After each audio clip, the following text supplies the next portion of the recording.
Well, I did think we could start with a musical number. Okay, go. All right. No, I'm not ready. Okay. How can you see into my eyes? Okay, that's enough. I think we get the gist. Welcome to Films from the Phantom Zone, your podcast about failed and forgotten comic book movies. I'm your host. My name is Arnaldo, and I'm joined as always by my co-host, Sabel. I'm just kidding. Birdo. And we're joined by our, I guess, recurring guest. Sabel. Sorry, Berto.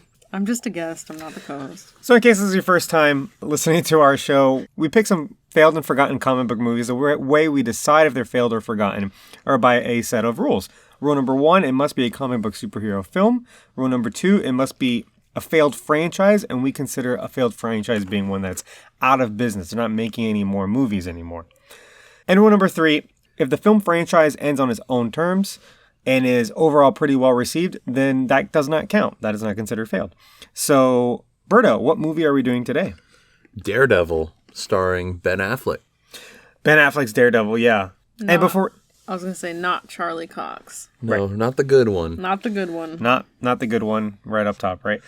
Before we get started, a couple things. We just finished the 2 Zorro movies. We did. Before that, we did all the Batman movies. If you're into that, go back and listen. Those episodes were a lot of fun. Sable's in one of them. Oh, yeah. I was like, wait. If you care. Yeah. I thought you meant I was in the Zorro one, but I was not in that one. No, right. And then coming up, we're doing a Road to the Snyder Cut. So we're going to be doing some bonus episodes on Man of Steel and BVS. Those are going to be more like retrospectives because they can't, according to our own rules, they're not failed. They're ongoing, right? And also, I was a guest on a podcast called Assembly Required, which is an MCU retrospective podcast. A friend of mine and a few of his friends, they watched the entire MCU and they went back and talked about them. They finished all the movies, so it's not really a retrospective anymore. So now they're doing WandaVision. So they had me on for WandaVision episode 6, the Halloween Spooktacular. So we don't talk about WandaVision on the show. So if that's something you're interested in, there's a link in the description. Check that episode out. We had a really good time. Daredevil from 2003 is not available to stream anywhere really, but you can rent it for about $3 to $4. Technically, it should be on Disney Plus any day now, right? It really should be, yeah. It's one of the Fox properties, so they bought all those. So. Also worth noting, we did watch the director's cut of Daredevil. Yeah, there's 2 cuts, like many of the movies we're going to talk about. But apparently the director's cut, it's not wildly different. It's just all the deleted scenes are basically put back in. Apparently it's like 30 minutes of deleted scenes, though, that were put back in. Makes me think of how long the original movie is, because this was only 2 hours and 10 minutes or something like that. Yeah. So it must have been like an hour and 40 or something. Jesus. It was pretty short. So yeah, so we watched the director's cut. If you want to watch along, watch the director's cut. I'm pretty sure if you find it on Blu-ray or DVD, it's the director's cut. But whereas if you probably stream it, then it's probably the original cut. Yeah. General consensus is that the director's cut is the one that you should watch because it's better. We'll get into it, but it's got a whole subplot that they cut out. And as we're watching the movie, we're like, I feel like this movie needs this subplot for it to work. It's kind of important to the plot, yeah. So without it, it's just Daredevil bopping around. Bopping around. Wait, what was the Doesn't have a clue. Everything with Coolio in it. That whole. We'll talk about it during. We'll get to it. Don't worry. So anyway, there's time codes in the description if you want to jump around. Otherwise, we'll start with the initial thoughts. Berto. When you hear about the Daredevil movie now, it's like, oh, worst superhero movie ever. Ben Affleck. But that's hates what we it. call all of them, basically. Right. We just toss that term around. I saw it as a kid. Yeah. You haven't seen it since? No. I didn't have any expectations. I mean, I guess I thought, because the only scene I knew from this movie was the playground fight scene, which we'll cover later. I don't know why I've seen that before. Maybe in I don't know, but I've seen that before. Probably. And there's no reason for me to have seen that because I've never seen the movie. Yeah. It's pretty infamous. Oh. Yeah, it's like that laundry scene from Batman Forever. Batman well, Forever. and I knew that Evanescence was in the soundtrack, so that's what intrigued me. Yeah. That's the only reason I watched this. I definitely saw this when it came out, and then I saw it 1 or 2 more times in high school, and then by then I was pretty much over it. But I can tell you, I never saw the director's cut. That was a bunch of new stuff that's why I can kind of recognize what was added on And what was original because I had no memory. Yeah, of because that. when you saw Coolio, you were like, what the hell? I stopped and said, "Is that Coolio?" And then we had to look it up. Yeah. So yeah, let's get into it. So plot of the movie starts out with the credits, but they're all in Braille. Which is, like a fun little thing they did, I guess. Clever. We don't know if it's real Braille or if it's just meant to look like Braille. I meant to look that up, I would but hope yeah. it's real. It's probably Like not. fake Braille. I would hope it's real, but It's one of those things where that's kind of offensive, but blind people aren't going to notice. So is it offensive? Yeah, because I couldn't tell if it was Braille or if it was like, oh, hey, it's just the letters, but we made them look like Braille. Oh, it might have been that. Anyway, bit on the nose is what I thought. Yeah. Also very Spider-Man.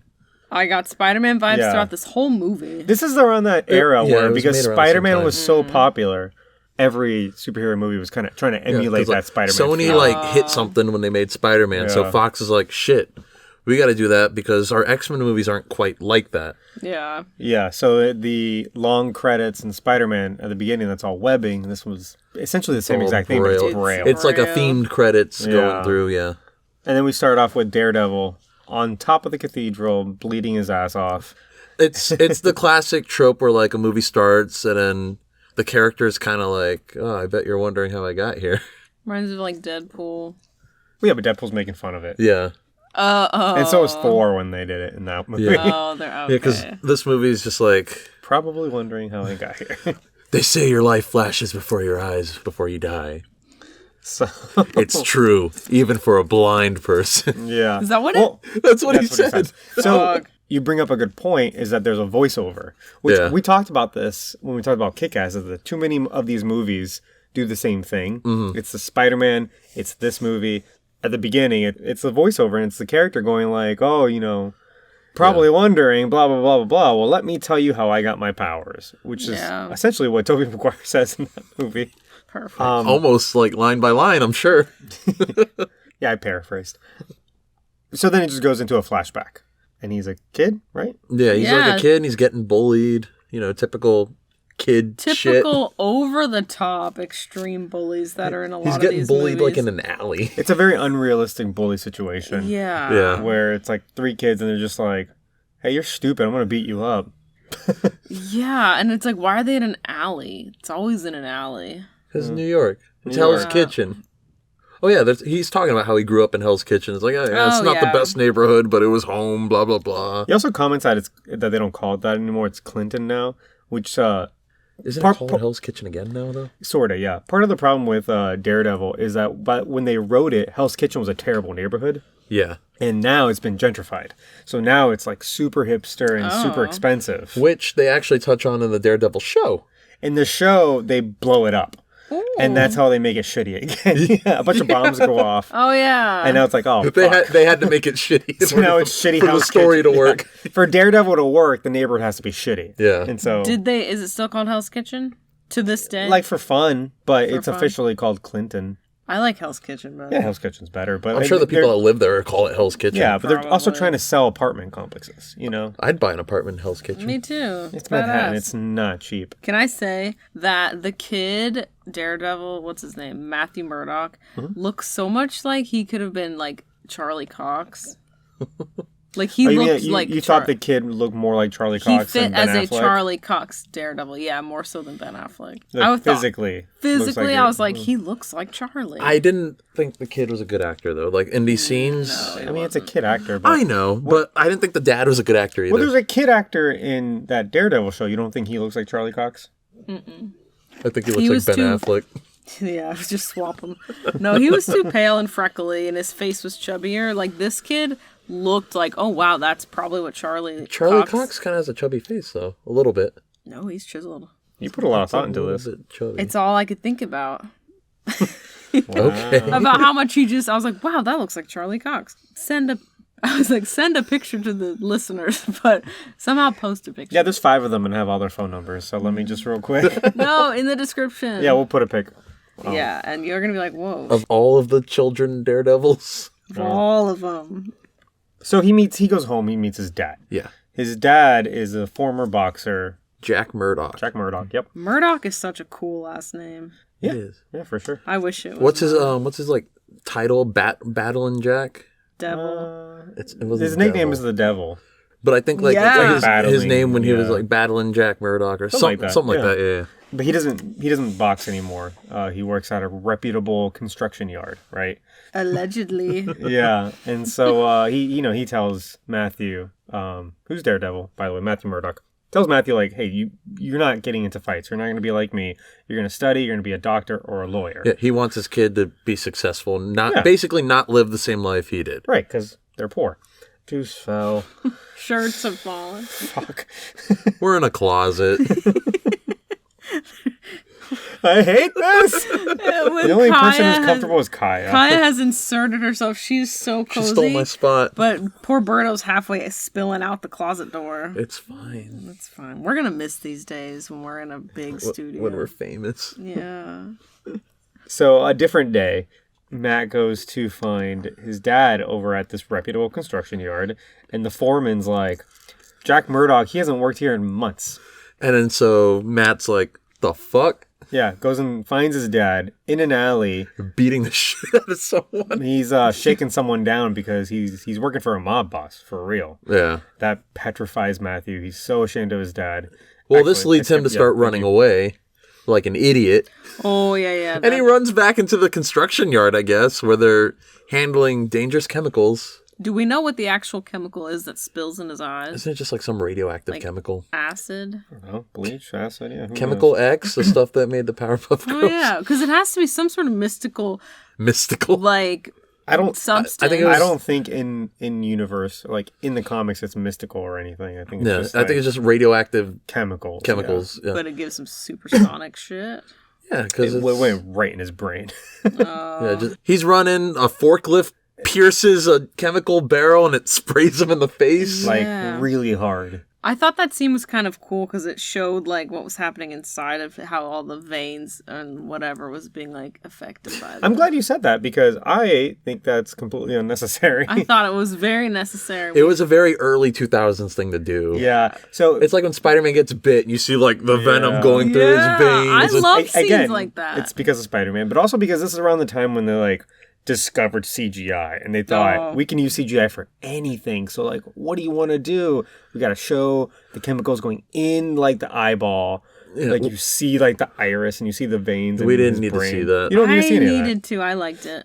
Because I think we should be comparing a lot of this to like the TV show, which is fantastic. Yes. And the TV show doesn't spell it out for you as much. No, the TV show, his dad just stumbles upon this accident that happened and his son's laying there in the street. His son saved somebody from getting hit by a truck. And he just fell in the chemicals. Which is how it happens in the comics. Well, I think the show is definitely not for young kids. No. The movie is. By the way, what we just watched was rated R. Yeah. So Really? this, Well, this there was technically wasn't either. Side tit. Is that Yeah, right? yeah, because Oh, we did see side the tit. director's cut is rated R. You lit up like a Christmas tree. We did get to see some side tit. Yeah, so the director's cut is rated R, but apparently the movie, I don't know why, There was nothing really There was nothing R-rated crazy. about it. It was like a hard PG-13, Yeah. I'd say. but the original film is PG-13. Yeah. So yeah, there is a little bit of like something for the kids, I guess, in this movie. But it's Yeah. the playground fight was probably for the kids. It's mostly angsty It was teenagers. for me too. That's who this movie's for. Well, no, I think the show is super dark. Like, Yeah. I would not let my kids watch that. No, the show is That's not TVMA. the point. I'm yeah. talking about how the show versus the movie does these things, handles these Handled the various... situations. So like what I'm saying is you don't need to go CGI into the brain. You do, though. Okay. Well, I'm glad you have a dissenting opinion. Okay. Makes for interesting content. Yeah. So he wakes up in the hospital and he pretty much immediately discovers all his powers. And again, a lot more CGI because he can hear like trucks, he can hear people. Yeah. It just there's CGI blue This people. I actually kind of like because it's kind of showing what's going on in his head. Me too. I liked it a lot. Yeah, but I think in the show what they did is just things are loud. Nothing CGI because it's not I think in the show necessary. they show like what he sees and it's just kind of like it's very Yeah, it's like light and shadow, maybe. Yeah. Which is honestly what blind people do see. They see light and shadow. Okay, yeah. So, to me, that wasn't anything like super crazy, but I liked how in the movie they showed it was like echolocation in the movie. disorienting it was. Because I'm like, damn, I can relate. Do we want to get into my supersonic hearing now? We can get or into later? it when they start exploiting his weakness of loud noises. So basically, Daredevil, little Matthew, discovers that he's gone blind, right? Yeah. But in turn, all his other senses have been like kicked up to like 11, right? Yeah, like a ridiculous amount. He can smell really well. He can see. He can hear really, really well. Well, he can smell really well too. Like, can he smell really well? Yeah. Oh, okay. It's not used. I mean, the TV show they do. In the TV show they use it, but in this they didn't really. No, he smelled ammonia. Remember? Oh, you're right. Yeah. They do it. And his hearing works as a sort of like echolocation, like bats or like dolphins. So that's how he can kind of sort of see, right? Fun fact, by the way, did you know that when the chemicals spill on the street in the comics and they go... I think I know what you're going to say. Yeah, they go in the drains and the sewers and they find 4 little turtles. Those turtles turn into the Ninja Turtles. Oh, what the fuck? The 2 stories are not canonically connected, but the writers of Teenage Mutant Ninja Turtles were big Daredevil fans. They based the Ninja Turtles sort of on Daredevil. And so in the turtle story, those chemicals that just fell on the turtles came from the accident that Daredevil was in. Oh. Isn't that interesting? Yeah. In this movie, the sidekick, played by Jon Favreau, keeps on making references to alligators in the sewers. Yeah, like which mutated. Yeah. Which is a popular, like, conspiracy theory that there are alligators in the sewers in New York City. Sure. But the way he keeps bringing it back up makes me feel like that's a reference to the Teenage Mutant Ninja Turtles and how that story is derivative of Daredevil. I don't know if you guys got that. I got it because you told me about it. Okay, well then you didn't. No, as soon as you started mentioning like the chemicals, I'm like, oh, he's going to talk about the turtles. Yeah. Well, yeah, once you mentioned it, I picked up on it throughout the movie. What? You mean just now? No, you mentioned this when we were watching it. No, I didn't. You 100% did. I most certainly did not. He didn't. Or you did after the movie. You saw the future. You 1000% did. Oh, I think I've told you this before, and that's why you remember. Yeah, when we were watching. Nope. You're unlocking memories. Let's move on. I did not say it because I wanted to say it for this podcast. Then you said it after Berta left. Nope. I did not, babe. I've told you this before when we watched Daredevil before, probably. The TV show. And then you repeated it recently. I did not. You did, 100. I will die with this. Well, you did. My memory is so good. Well, yeah, babe. That's why you're remembering something from years ago. No, but I remember be here all night during the on. movie. No, I will be here all night. I'll fight this I point did till not the death. mention the Ninja Turtles, babe. I did not. Is this even a hill worth dying? It's not. Berto was there. We have a witness. He didn't say it while I was there. If we're in a court of It law, was after he left. the witness is going to side with me, and I'm going to win. So what? It was after Berta left. Babe, I did not mention this. Court of Law, Daredevil reference. Yeah, I know. All right. Let's just agree to disagree. He and his dad are now kind of in agreement. They're going to be good, right? So the dad's not going to work for the mob anymore. Yeah, they're going straight. Matt's going to, not fight kids in the alley, right? He's Except blind, he does. so... Yeah, that too. And he starts kind of training himself while his dad is also training to, be a boxer again, right? Which is another difference from the comics and the show. Because in the comics and the show, Matthew's actually trained by... Stick. Yeah. Who is in the Elektra movie, actually. And not Daredevil. Oh, is it really? Yeah. I mean, it could be implied that happened in between.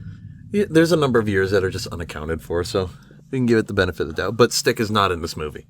Right. So then we get the... We get a little training montage. The training montage, yeah. And this is when his voiceover just straight up spells out all his powers for you. It's like I can hear really well, I can smell really well, I can...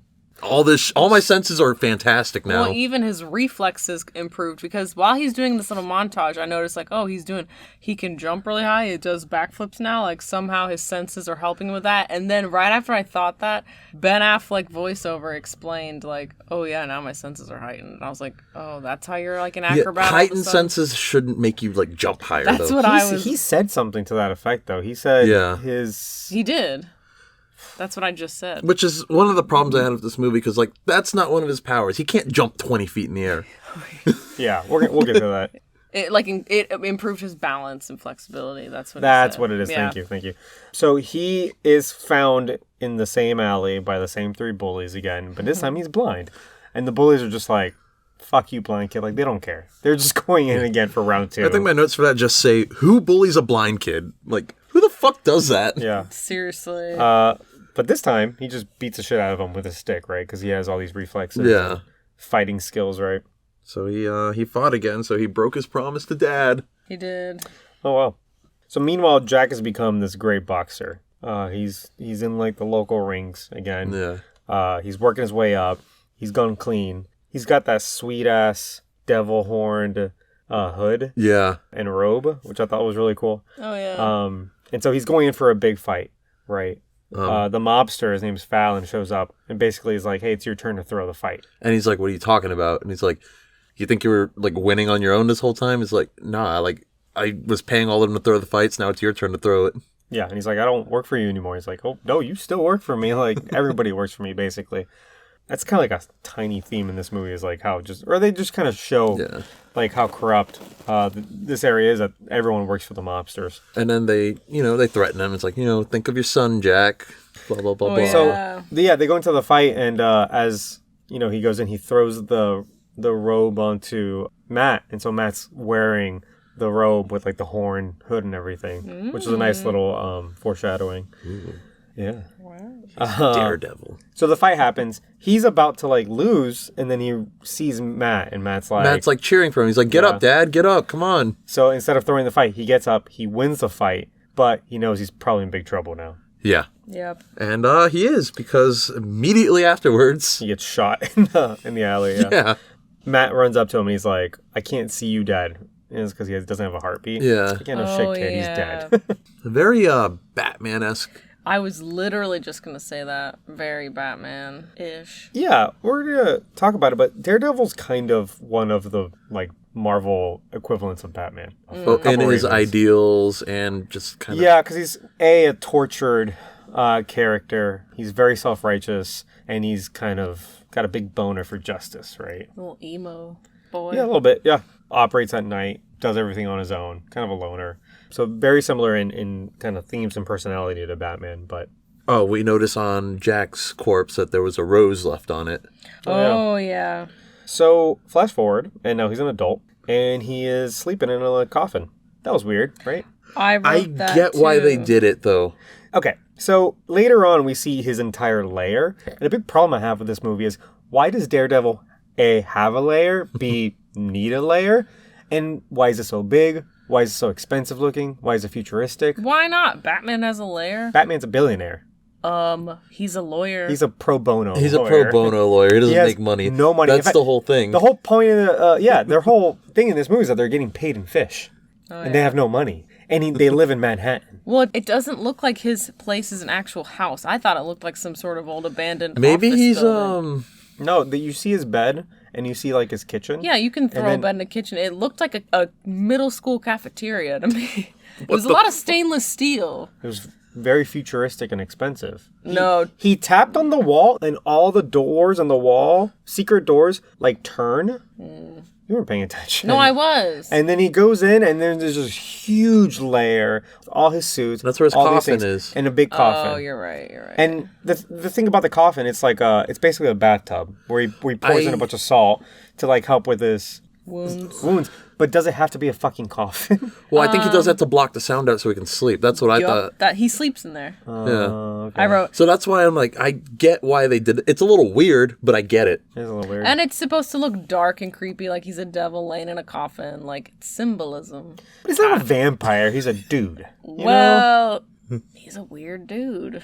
He's emo. So he is emo. So you sort of see his like whole routine, right? Like he gets up, he sleeps in bath salts in like a chamber, so I guess he doesn't hear everything. I like that he does some blind guy stuff. So like you see like he's got his money in like little packets. He folds them up. He has them separated by his shirts are, I think, they're like tagged with braille. Mm-hmm. But there is, I mean, to this movie's credit, there is some attention to detail, right? We get our first taste of the lawyer side of Matt Murdock. Is this where we meet Foggy? Yeah. So he's in a courtroom, and the defendant is, or I guess he's not the defendant. He's the defendant. Sorry. He's accused of Prosecutor. Well, usually a defendant, it doesn't matter. I'm thinking too much about it. Yeah, the defendant's like a bad guy. He's just like a fucking mobster. And he's testifying, and Matt can hear his heartbeat. And because of heartbeat irregularities, he can deduce if someone's lying or not. Which is part of what makes him a good lawyer. Yeah. Also, it's kind of cheating, but it works. Yeah. But also, and this kind of makes him look like a bad lawyer, when he's questioning the defendant, he basically threatens him in front of the entire courtroom. What does he say? I don't remember. Something along the lines of, like, justice is going to find you or something like that. Oh, that's right. He said, I'm going to find you. He didn't say, I'm going to find you. He said justice. That scene made me mad. I have a whole write-up on it. But, like, all of the lawyer scenes in this movie, it's just, they walk up there, say a bunch of legal jargon, which may or may not make sense in the context of a courtroom. It doesn't look like it would. And then Matthew basically kind of threatens the defendant and then leaves. The judge calls him out, doesn't he? Yeah. Like, you can't. Are you threatening him? But you can't do that. I would. That guy was trash. So that guy got off. Did you have something you want to say?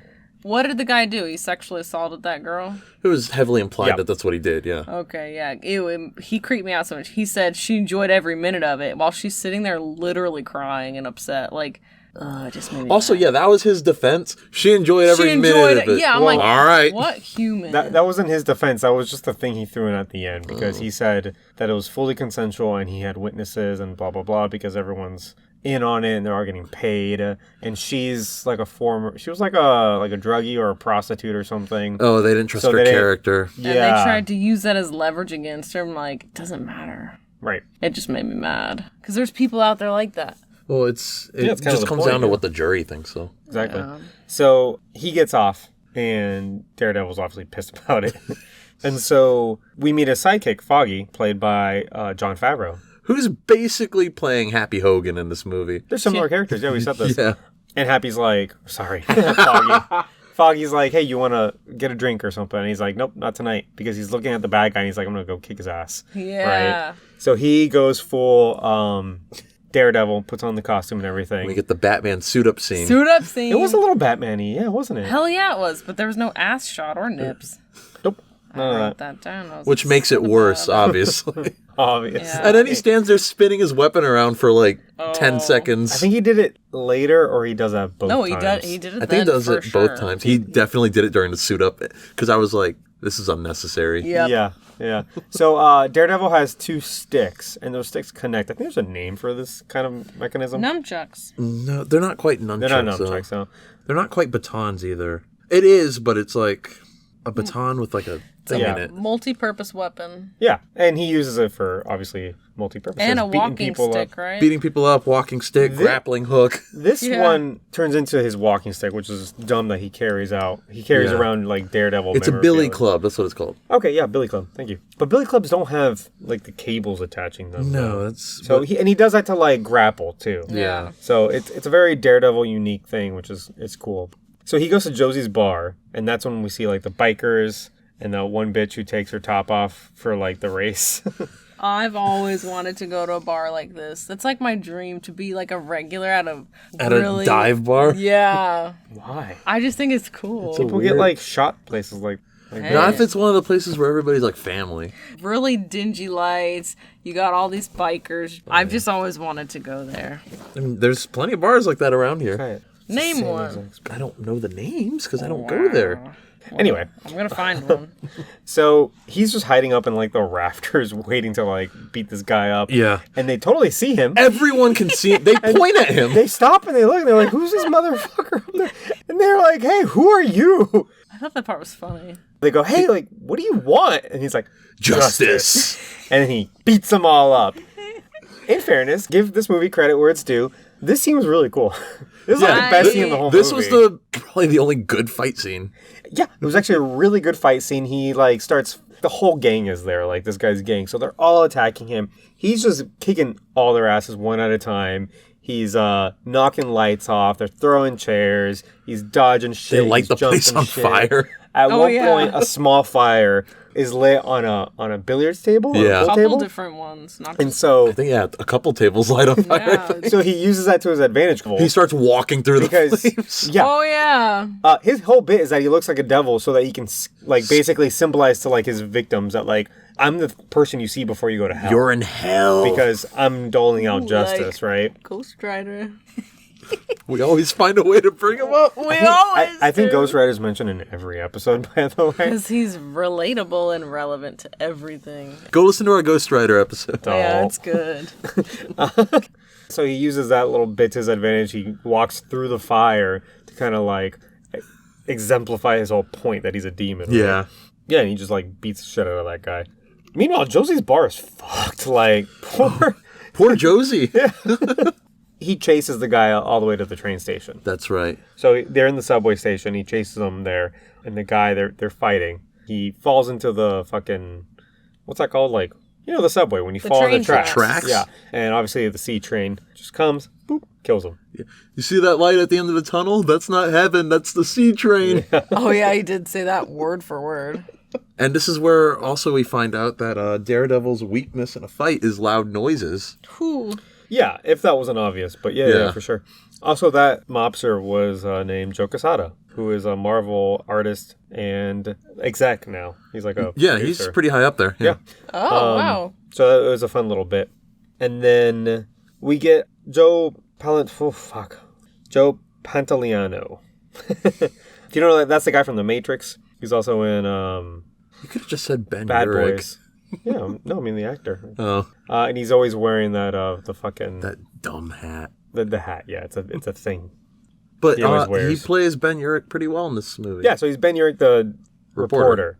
So in the Marvel comics, Ben Urich is like an ally of Daredevil, and he's a reporter for, I think, the Daily Bugle, actually. No, it's either Daily Bugle or, I think it is a Daily Bugle, actually. In the comics, I think it's the Daily Bugle. Yeah. Has it been confirmed that Daredevil's going to be in the next Spider-Man? It's heavily heavily rumored. rumored, but not Ooh, confirmed. and it's Charlie, right? Charlie, yep. Mm-hmm. Thank God.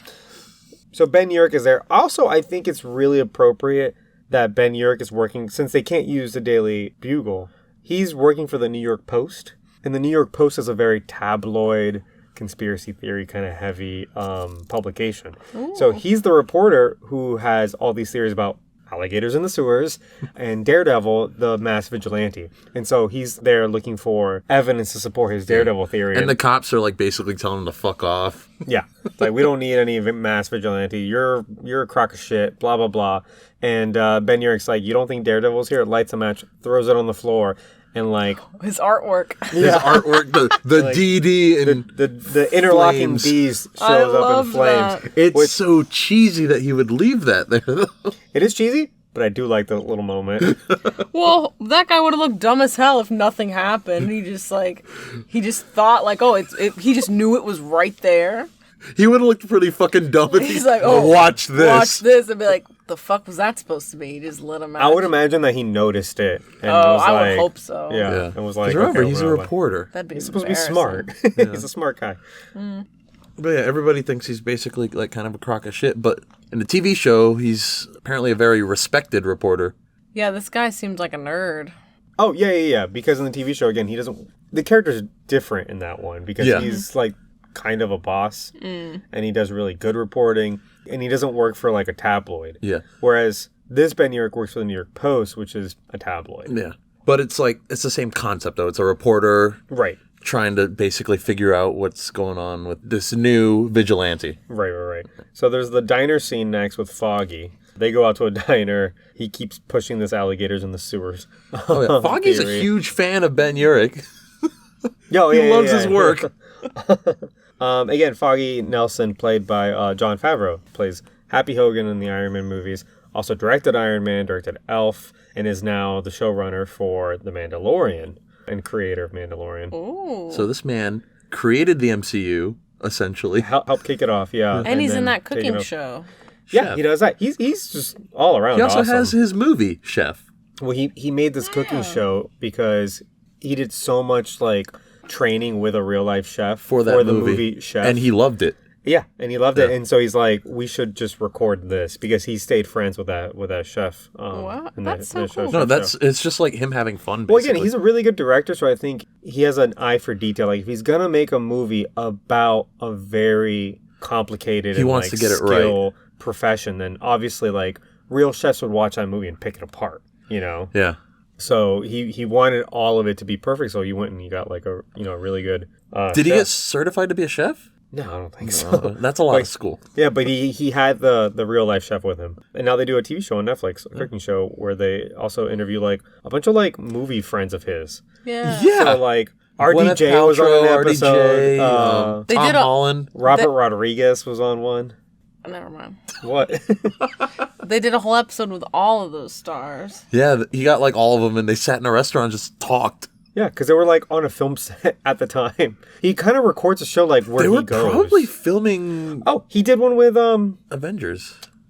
Star Wars guy. Dave Filoni. Yep. And they did that episode on Skywalker Ranch, and they went and they like fed all the people that were working there. That's pretty cool. Yeah, it was awesome. So they're in the diner, and you kind of get like their friendship. All that part works. All the Foggy Matt stuff I love. Yeah, no, their relationship was great in this It movie. These was are good actors believable. too. Yeah, I liked it. And then he asked for honey for his coffee, and then he hands him the mustard because Oh he's yeah, why do you want that in his coffee? People put honey in coffee. yeah. Yeah, he might have been having tea also. It might have been tea. Oh, tea. He was drinking some sort of hot beverage and he wanted to add honey to it. Tea and honey is very popular. Anyway, the door opens and he smells a hot girl. Yeah, how's that Funny work? how he can do that.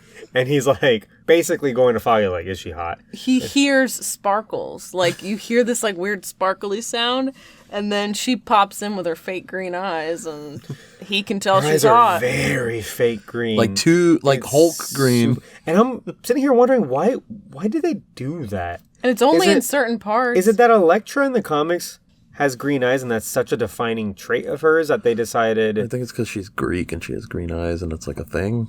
I don't know. I didn't look this up. But in real life, it looks really, really bad. And Jennifer Garner has brown eyes in real life. Right. So not necessary. It reminded me of Harry Potter. So in the book, Harry Potter's mom has green eyes. Yes. And... Harry's supposed to as well. Yeah, a big hoopla in the book is that Harry looks like his dad but has his mom's eyes that are green. So in the first movie, since Dana Radcliffe has blue eyes, they gave him green contact lenses. Mm-hmm. And they were so uncomfortable that they abandoned that after the first movie because they realized we don't have to say the eyes are green. We can just say, you have your mom's eyes, and then leave it at that. Yeah. Yeah, you don't have to say you have your mother's emerald green eye. Yeah, just because it says that in the book. And I know book nerds they get really up in arms about it because they're like, they're supposed to be green. But does it matter? No, it doesn't Read matter. the book. Yeah, exactly. Yeah. If you want that attention to detail, maybe go to the book. Pretend they're green. So like, why CGI her eyes green? In some shots, it's not as bad, but in the first one, it's horrible. She looks like the Hulk. I thought she had some sort of superpower because I didn't really. I don't know. I literally did. I'm like, It's like I don't. ray beam. I don't know that much about Elektra, and I was like, damn, I haven't seen the TV show in a while. I'm like, oh, she clearly has a superpower, and that's why they're glowing because they only glowed in certain times. I'm like, oh, her senses are tingling. I don't know. No, it's just bad CGI. Oh, yeah. wow, that was really bad then because it looked like it was intentional to make them ridiculously green. Yeah, so he tries to go talk to her, but also he knows that Foggy put mustard in his drink because he can smell the mustard. Honestly, any of us could probably smell the mustard. It's very Mustard has a pungent. very strong. So and he's like squeezing it out, and so he did a little trick where he switched the glasses before he went to talk. Foggy to takes a drink of it and just The old switcheroo. spits it out.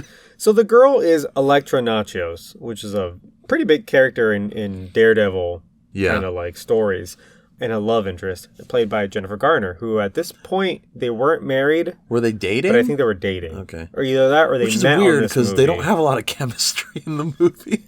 Yeah, no, that is weird. I mean, they got divorced, so. Yeah. But yeah, no, I also agree with you. So he's just kind of creepily trying to like get her name. Yeah, so she leaves. He follows her, which is also kind of creepy. Hold on. We're not going to brush past this and say it's just kind of creepy. He's borderline assaulting her because he literally does not know this person. He just thinks she's hot. And we as the audience know that he's a good guy because he's Daredevil. She has no clue. He's a freaking stranger. So he grabs her freaking arm, which if you're a man listening to this, hold on, I need to sit up for this. And you think it's cute to grab a woman's arm like they do in the movie and the shows, do not do that shit. That would literally scare the fuck out of me. Well, not to a stranger. I'm saying men are fucking crazy. No, but like in the movies, it's like the girlfriend or the wife, and then it's a passionate kiss. Don't, like, that kind of grabbing. Yeah, that's fine, I guess. Don't but, do like, it to a stranger. No, never do it to a stranger. And don't do it to stop them from leaving. Exactly. I'm like, and he does it like 3 times. I'm like, dude, like, this is not cute.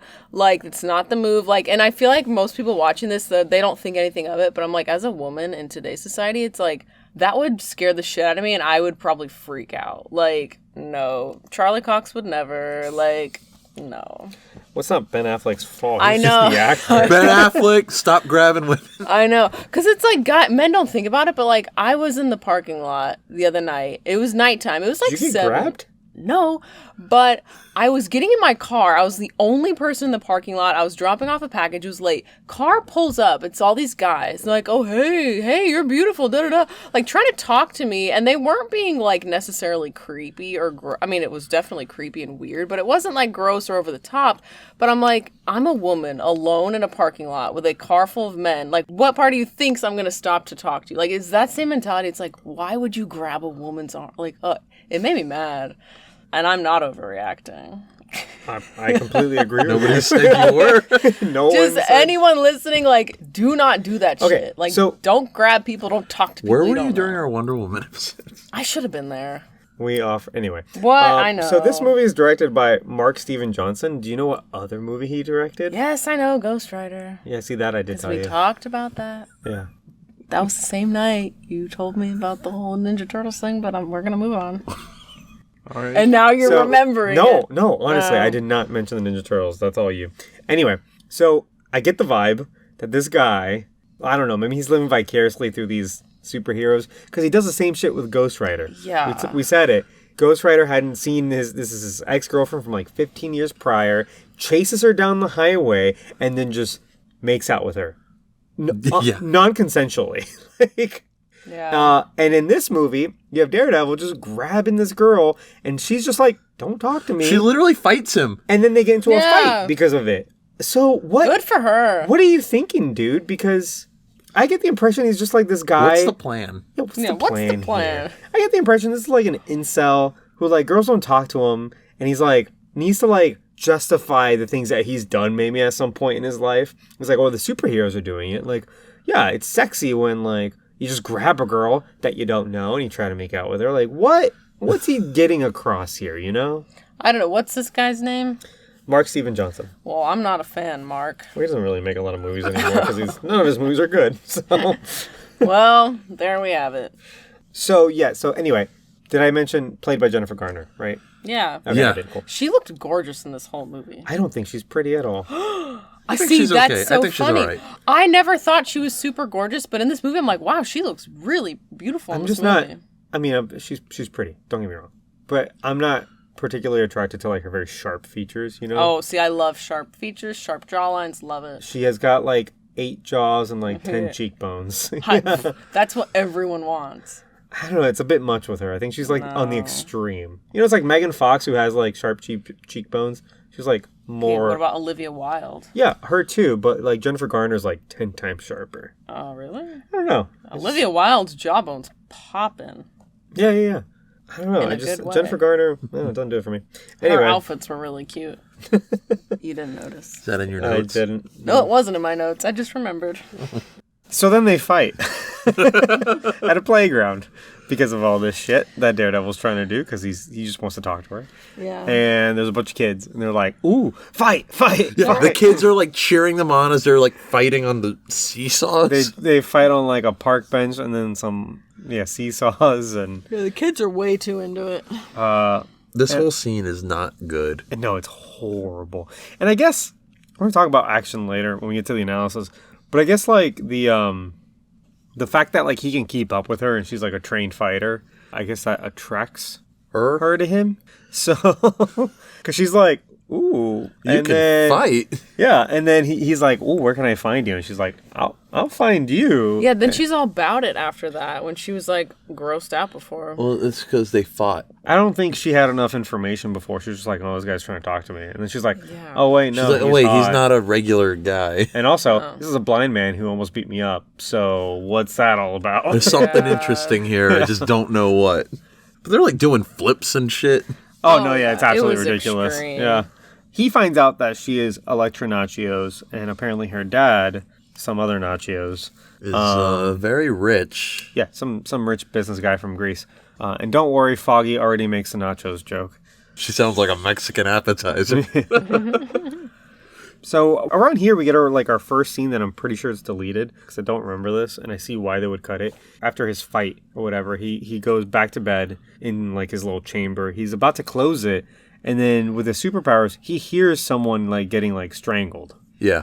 and he sort of thinks about doing something about it, and then he's like, "I'm already in bed," and then just closes the chamber. Oh, yeah, that was weird. That's weird, right? It's fucked up. I get why they would cut that out. Because here's your hero, and I get maybe trying to make him, like, not perfect. Flawed. Yeah, exactly, flawed, because that's more interesting. But at the same time, like... That's not who he is. And also, we find out who the girl is later, and she way got murdered. Yeah. And he could have done something about it. He ends up working that case. Yeah. Yeah, there's the irony. He made work for himself. So Matt and Foggy find their next case, and it's Coolio, the rapper from the 90s. Oh, yeah. He was great in this movie, by the way. Wasn't he in Batman and Robin? He was. He was. Robin. He was the guy taking the bets. That's right. And God, he made his name known in all these little movies. And so he was supposed to have a bigger role in He the was next already Batman movie. famous. But he was the one taking the bets for the biker race. Oh, okay. So we get the Coolio thing. We also get Fisk revealed around the same time, too, right? I don't know, but so Coolio, his whole subplot is the part that got cut out. He's being accused of murder because he's a shitty guy that was found near the scene. And he's like, I don't remember because I was too high. Right? That's his defense. He's very honest about it. He's like, I have no idea. In court, they say, like, because you were too Not drunk. my And he's gun. like, actually, I was high on weed. And the judge just stares at him. So they're deciding whether or not to take this case. Matt's listening to his heartbeat, and he knows he's not lying. Matt's very self-righteous, right? That's kind of his bit. So he only defends the innocent. As a lawyer, he's out to save the little guy from... Injustice. Right, unjust prosecution or whatever. He always does a lie detector on all these people. He sees, even though he doesn't look innocent at all, he sees that he's innocent because he wasn't lying, yeah? Are there lawyers out there that are actually like that they only defend people that they think are innocent? Surely.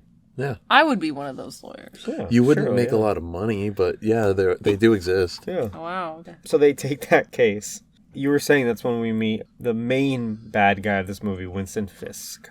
I was going to say Played Bullseye. by Wilson Fisk. Wilson Fisk, played by Michael Clarke Duncan, right? The late Michael Clarke Duncan, the big, very big. That man's like almost 7 feet tall. Yeah, he's Black man from frightening.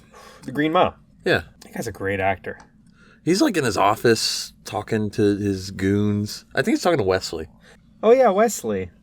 Something that they do very well, and I guess it's both in this movie and in the TV show, is that they adhere to like all of the established characters, all of the same established characters from the comics, Even the minor ones. Exactly. Yeah, we get all the same minor characters as we do in the TV show. You get Wesley, you get Josie, you get Karen. Ben Urich, you get Karen is in this movie, and obviously Matt, Foggy, Elektra, Yeah. Fisk. Anyway, because he's meeting up with Natchios, Elektra's dad. That's right. And Elektra's dad wants out. He wants to not be a super mobster anymore. He wants to pay off Fisk. Fisk is known as the Kingpin. And so, because he's the Kingpin of crime. I know him better as Kingpin. They call him Fisk a lot in the... In the show. In the show, it's they mostly call him Fisk. But yeah, he's Kingpin. He's such a good villain. He's a very good villain. He's usually both a Spider-Man villain and a Daredevil villain. I think he was introduced in Spider-Man, though. Oh, is he really? I think. It's one of those because they I think operate... he was. How do you know that? Yeah. I just somehow knew that. Okay. Cool. What? Nothing. I'm just saying, I was impressed. Like, You were laughing. If we're right, don't quote Yeah, us. because I'm like, as are if you I'm right? a joke. No, not as for your joke. I'm like, where did you hear that? Like, you went looking for that No, I information? knew that was a thing. I don't know how. I don't have the proof in front of me. I don't need to prove myself. I don't need to prove myself. You looking Yeah, it he up? first appeared in Amazing Spider-Man number 50 Yeah, number 50. No, I didn't know it was number 50. in 1967. But I knew he was a Spider-Man He's villain. both a Spider. I mean, he's been in Spider-Man things. Like he was in Into the Spider-Verse. He's the villain in that. Oh, that's Yeah. what I'm thinking of. Yeah. That's literally what I've been thinking of. Yeah. So counts. he's a villain. No, sure. He's a villain to both characters because they operate in the same area, New York City, right? So Wilson Fisk, he's a character that kind of doesn't take no for an answer, right? Mm-hmm. So Natchios wants out. He's gonna murder Natchios. Yeah.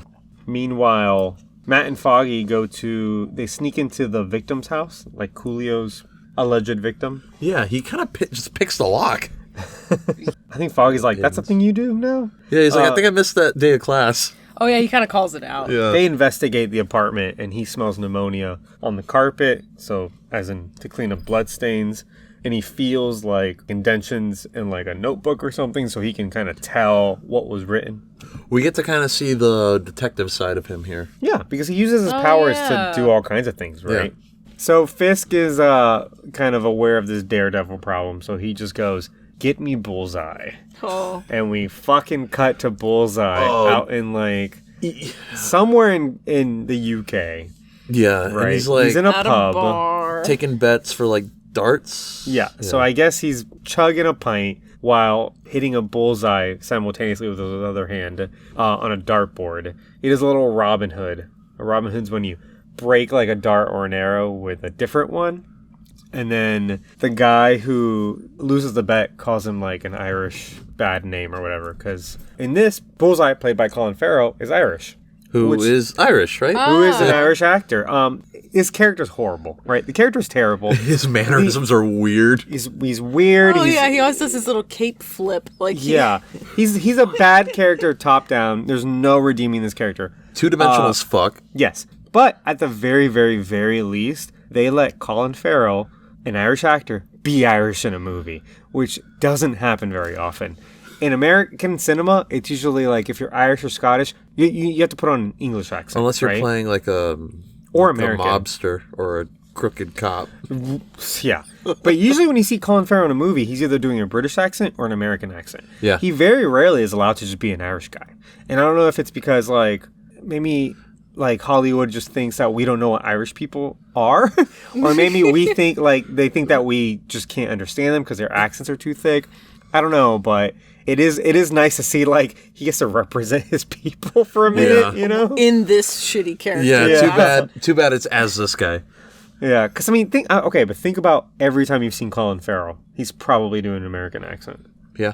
So anyway, so that guy just fucking like insults him. So he just pulls out a bunch of paper clips from his fucking mouth because he's weird. He carries paper clips in his mouth. Oh, yeah. A lot. Straightens them out and just ding ding ding ding ding shoots Yep. them all in his throat. I thought a lot about this, by the way. Laws of momentum, right? Mass times velocity. If an object is that small, you would have to throw it incredibly fast to pierce someone's skin because it's so lightweight. Like, that's not something that... And I know this is the least important thing in this movie, but you can't kill a man with paper clips, is all Question: I'm saying. Is he a real comic book character? Yes. Yes. Does he have superpowers, or he's just good at aiming? He's just very good at throwing stuff. Oh wow. Okay. So he can't do jumps and flips in hand-to-hand combat as we Like see he him does do in the it later in this movie. Exactly. I have a question. I wrote down a note that I'm trying to figure out. I wrote, Bullseye's jacket is weird. This scene is too long. He's trying too hard to upset the dog. What the hell was Airport. That was Airport security. I That's wrote right. he looks sketchy as fuck going through So security. he gets called to come to America. Oh, this is unnecessary. He should have already been in America. He should have not had to show all this traveling, but for whatever reason, This is a deleted scene, right? I hope so. Because we it's not assume good. so. And it's not necessary for the movie. But he reports to like a fucking airport, I guess.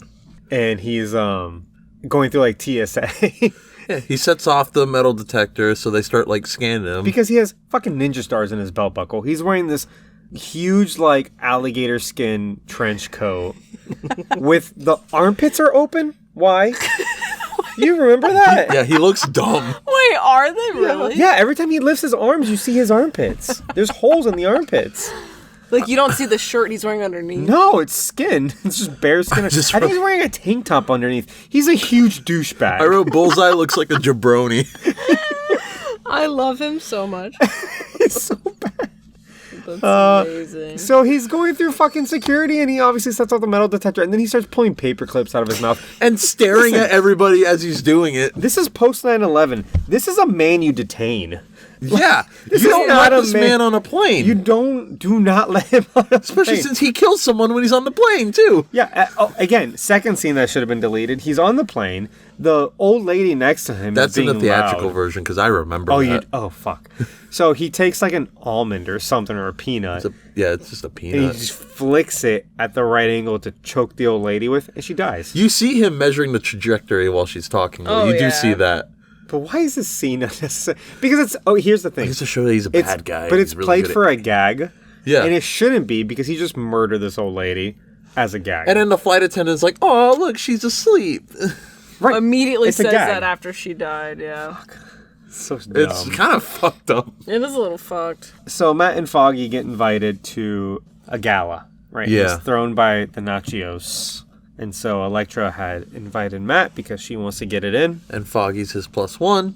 Foggy's She a wants +1. to get it in. I guess. She wants to get She's him hot and for him. her. Wow. She even walks up to him and says, the only reason I got dressed up is because I wanted you to see me like this. By the way, yeah. we meet Karen. I'm pretty sure she was cut out of this movie. But she's played by Meredith Grey from Grey's Anatomy. Oh. That's her.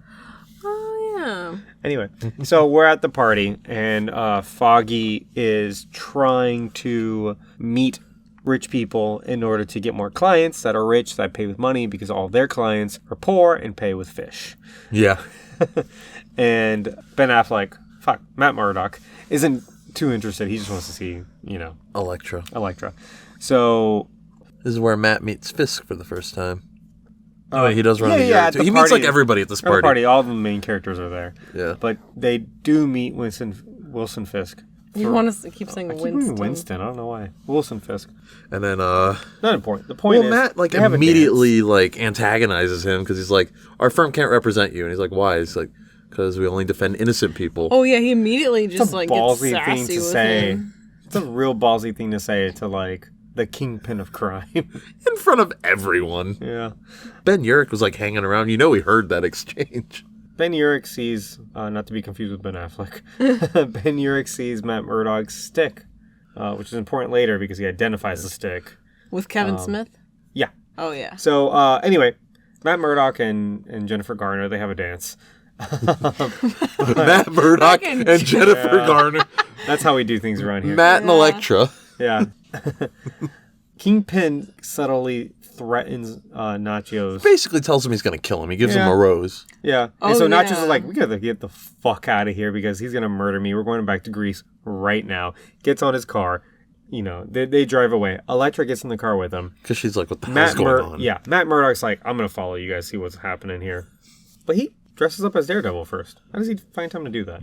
He pulls a Superman. He dresses up into Daredevil real quick. Yeah. Yeah, which is like a full-on leather getup. Exactly. Anyway, Bullseye shows up. His job is to kill Elektra's dad. He does so very easily because he's fucking Bullseye. Daredevil intervenes. Yeah.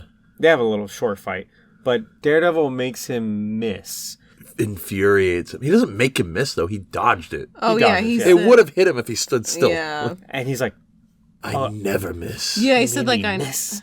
He's like fucking losing his mind over it because he's a weird character. But so he catches Daredevil's stick and uses the stick to throw, and it hits Elektra's Elektra's dad, dad. and kills him, which implicates Daredevil in the death. Right. Elektra sees this and goes, I'm going to fucking kill Daredevil because She Daredevil pulls out a gun and starts shooting at him. Oh, yeah, just, like, stone face, no emotion, just, like, bam, bam. Like, just shooting over and over and over again. So Bullseye goes back to Kingpin's office and he's like, I want that devil guy because he made me miss. Therefore, I want to kill him. And then he goes, and I want a costume. I don't know why he said that. Because he didn't get a costume. He wears the same thing the whole time. I think it was a slightly different. He never got his costume? He wears the same fucking trench coat that he does a flip with. I love how he calls it a costume. Like, he didn't say, I want a uniform. Like, he's literally said a costume. Like, yeah. Well, in the comics, he has a ridiculous costume. Yeah. So I thought that's what we were going to get for a minute. Which would have been better. Honestly. Than no, that his costume was... coat. I love that coat. And I love how he swooshes it. Like I don't know, a divorced woman, like, alone in a mansion with those big fluffy robes, like, swoosh it. Like, that's that was a good description. I know, but that's what it reminds me of. Anyway. He's a star. Now we're at the funeral of Elektra's father.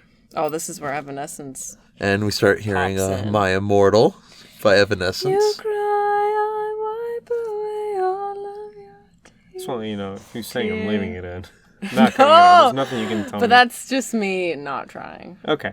But As long as everybody knows that. real. I don't know if cringy is not the word, but It's not cringy, but It doesn't it's real fit. heavy-handed with the music. It is. Because Yeah. I remember one scene, like the end of that funeral scene, it pans over to Fisk, and he's like laughing and talking it up with like Bullseye. Why are they at the funeral? I don't know. because they think it's hilarious that they killed this guy. But then My Immortal by Evanescence is still playing, so it just doesn't fit. It's just too extreme. It's too overpowering in that scene. All I paid attention to was the song.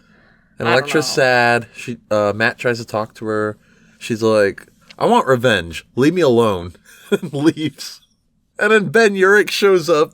Clearly he was following Matt. He gives him some information about a cop. Yeah. Some fucking clues. Doesn't matter. We move on. We're at a coroner's now. The coroner is played by Kevin Smith, Yes. Yes. which is a great cameo because Kevin Smith used to write for Daredevil. He wrote a Daredevil run that was drawn by Joe Quesada, whose name was also in this earlier. Kevin Smith's character's name is Jack Kirby. Who is another big name at Obviously, Marvel. he's a huge Marvel artist and creator. He's up there with Stan Lee. Yeah, exactly. So all that was really fun. Kevin Smith's done it all, honestly. Also, Kevin Smith is kind of responsible. We'll get into it for like Ben Affleck's career. So Kevin Smith, the coroner, shows Ben Urich the stick that they found on the guy, and Ben Urich sort of recognizes that stick. Not only is it Daredevil's, the man he's trying to write this big piece on, but he just saw that stick earlier that night. It's Matthew Murdock's walking stick. Because yeah, exactly. So Basically, he knows who Daredevil is now. exactly, yeah. So then we get the second Evanescence scene. Oh, this is the best scene in Elektra's the entire training There's montage. a training montage. Elektra's getting ready. She's training to kill Daredevil. Meanwhile, Daredevil's also suiting up. They're all suiting up, and then Evanescence Bring Me to Life is playing. Hell yeah. And I'm convinced that she's literally playing, that character is playing the music while she's training because she is like moving in sync with the Oh music. yeah, all of her movements sync up with the music, so I guarantee that was like her hype And then song. when we get to the part where all of this time, I can't believe I couldn't see. Yeah. And then as soon as he says that, they show Daredevil.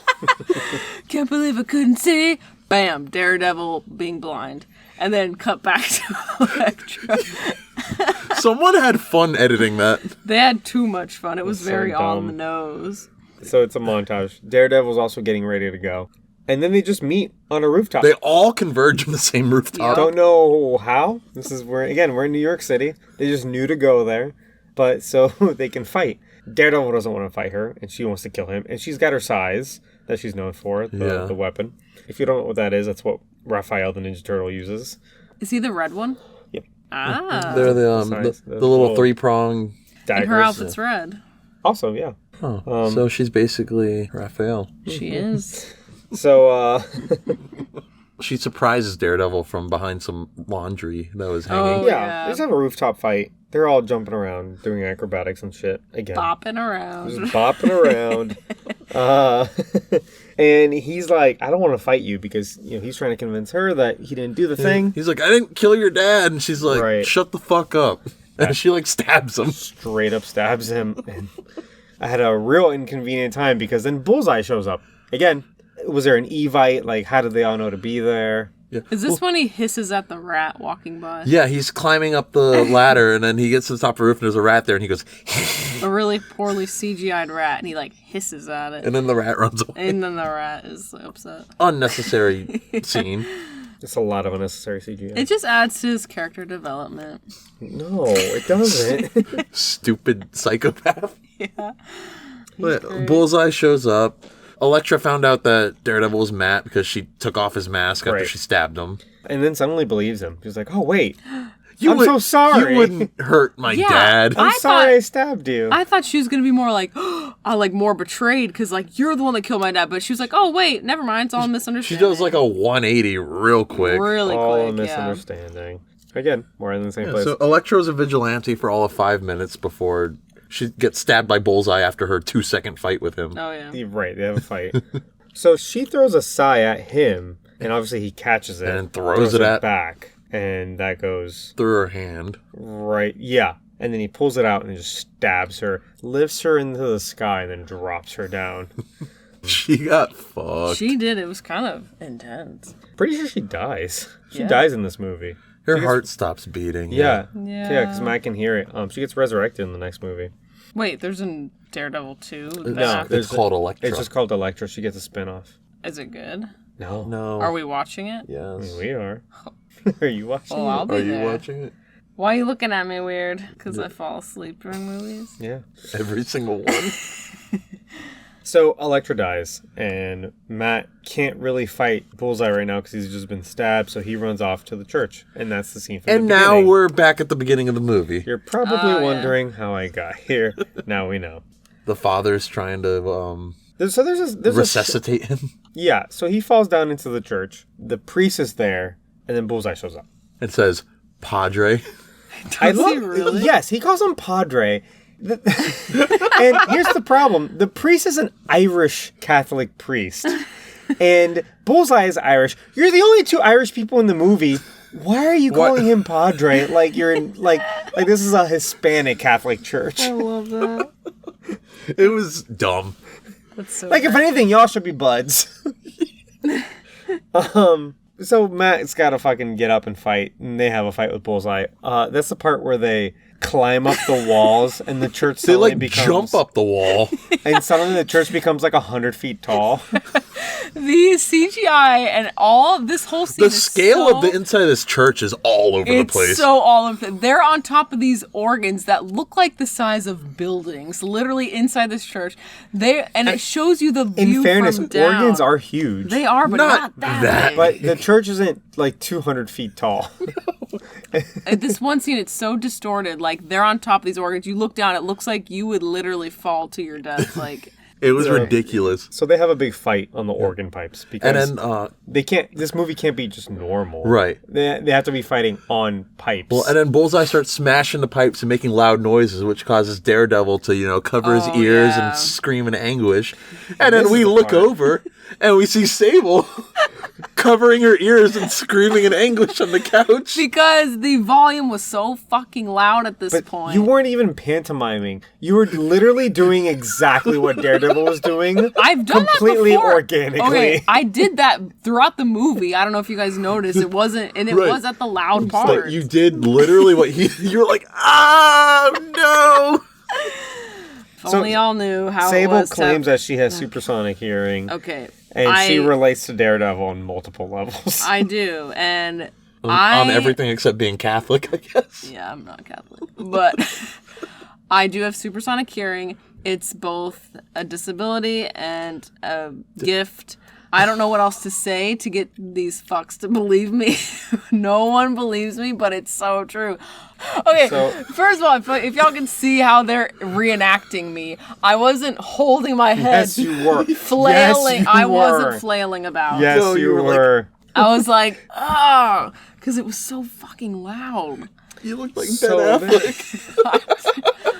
I did not. She's basically Daredevil. I am. He's really cool. So they're doing backflips. They're fucking jumping from pipe to pipe. It's a terrible fight It's scene. ridiculous. It's a great fight scene. This is where Bullseye, What? he messes up the stained glass windows, he breaks them all, and then he starts throwing mosaic tiles as if they're those little knife thingies. And he What do like they call catches them? all the Ninjas. pieces as they're falling. He's like, Yeah, he collects them. He has like a little collection in his hands of like and he's throwing them like the ninja stars. Because he runs out of ninja stars I know, because but he I thought only it was carries kinda like 5 funny. of them. because he was- never misses. Well, he's never fought Daredevil. Well, So yeah, there you go. yeah, so the part you're referring to, he runs out of ninja stars. He collects all the stained glass pieces that he breaks, and he throws them all at Daredevil, and Daredevil dodges by doing 3 backflips. Oh, While moving forward. And it's something I hate so much because I don't know who's to blame here. Is it the Matrix and Bullet Time? Is it Spider-Man who literally did the same exact thing? Oh, yeah. There is no way you can dodge things while doing backflips. That's not a thing. It's not how you dodge things. You have no dodged things control. like that. Cool. You have no control over your body while you're doing backflips. You can only do backflips. It's whatever gravity's letting you do. Exactly. So the fact that they do this, again, they did it with Spider-Man where they just tell Spider-Man to jump in 3 different ways and they're going to animate the little pumpkin bombs around him. Oh, yeah. So He should have same done thing. like a spin move at least. He should have just like looked at. He's not even look. I mean, like, he's blind. Okay, whatever. So You should have looked at him. anyway, Bullseye's got him right where he wants him, and then he just tells him all his secrets. I work just- for Wilson Fisk. He's the Kingpin. He mentions like the Rose calling card. And then that that's Fisk where does. Daredevil realizes that, oh shit, Fisk is responsible for my dad's death. Exactly, and that gives him like the strength to keep fighting. And then how does he get shot? He by gets a sniper? sniped. Was it a cop or was that a character we know? I forgot. cop. So a random cop. Sniped Bullseye's hand, both of his hands. So Bullseye's like he's holding something, so the bullet goes through both of his hands, and he gives him stigmata. Do you know what stigmata is? No. Stigmata is the term for the wounds on Jesus Christ. Oh. When Jesus was nailed to the cross, because usually they would just tie someone to the cross, but in the Bible, Right. they decided to nail his actual body parts to the cross, which was more inhumane than they would normally do. That's really fucked up. Exactly. Yeah. So when Jesus is resurrected, he still has the holes in his hands. And it's something that he can use to show people that, he's legit. Look, this it's is me. Jesus. Yeah. So since that's called stigmata, it's the holes in your hands, similar to Jesus Christ. It's also kind of a quote unquote miracle phenomenon that people claim that they've seen themselves with stigmata or they will have stigmata and they think that for whatever reason they're special, they're chosen. What do you mean, the actual scar? What do Like you mean? holes Like in they your see hand. holes in their hands? Yeah. Some people claim that they dream it, like they have holes in their hand, like maybe they're like also like a prophet or something. Trying to compare themselves to Jesus? Yeah, I or know, some crazy people will Get willingly over yourself. some crazy people will willingly Do it. do it, Yeah. and that's called stigmata. It's the holes in the hands. We were talking about this Da Vinci Code. You know that guy, the bad guy. He gives himself the weird stigmata. monk dude? Yeah. The albino monk. So it's super fucking weird in this movie that they do a stigmata on Bullseye of all people. of all fucking people, because then he looks at his hands and he does the cross. Yeah, and he shows it to Daredevil. And he holds it like this. And then he says, show mercy?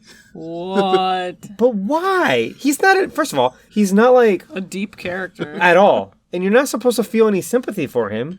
And he's not. It's also like Jesus instantly type. he does. He goes, my hands, show mercy. It's so. Like, It, what it were was a they very thinking? sloppy scene. Like, what They were were they trying to make thinking? him deep and it didn't translate. Not at all. No one bought By it. comparing him to Jesus fucking Christ. Okay.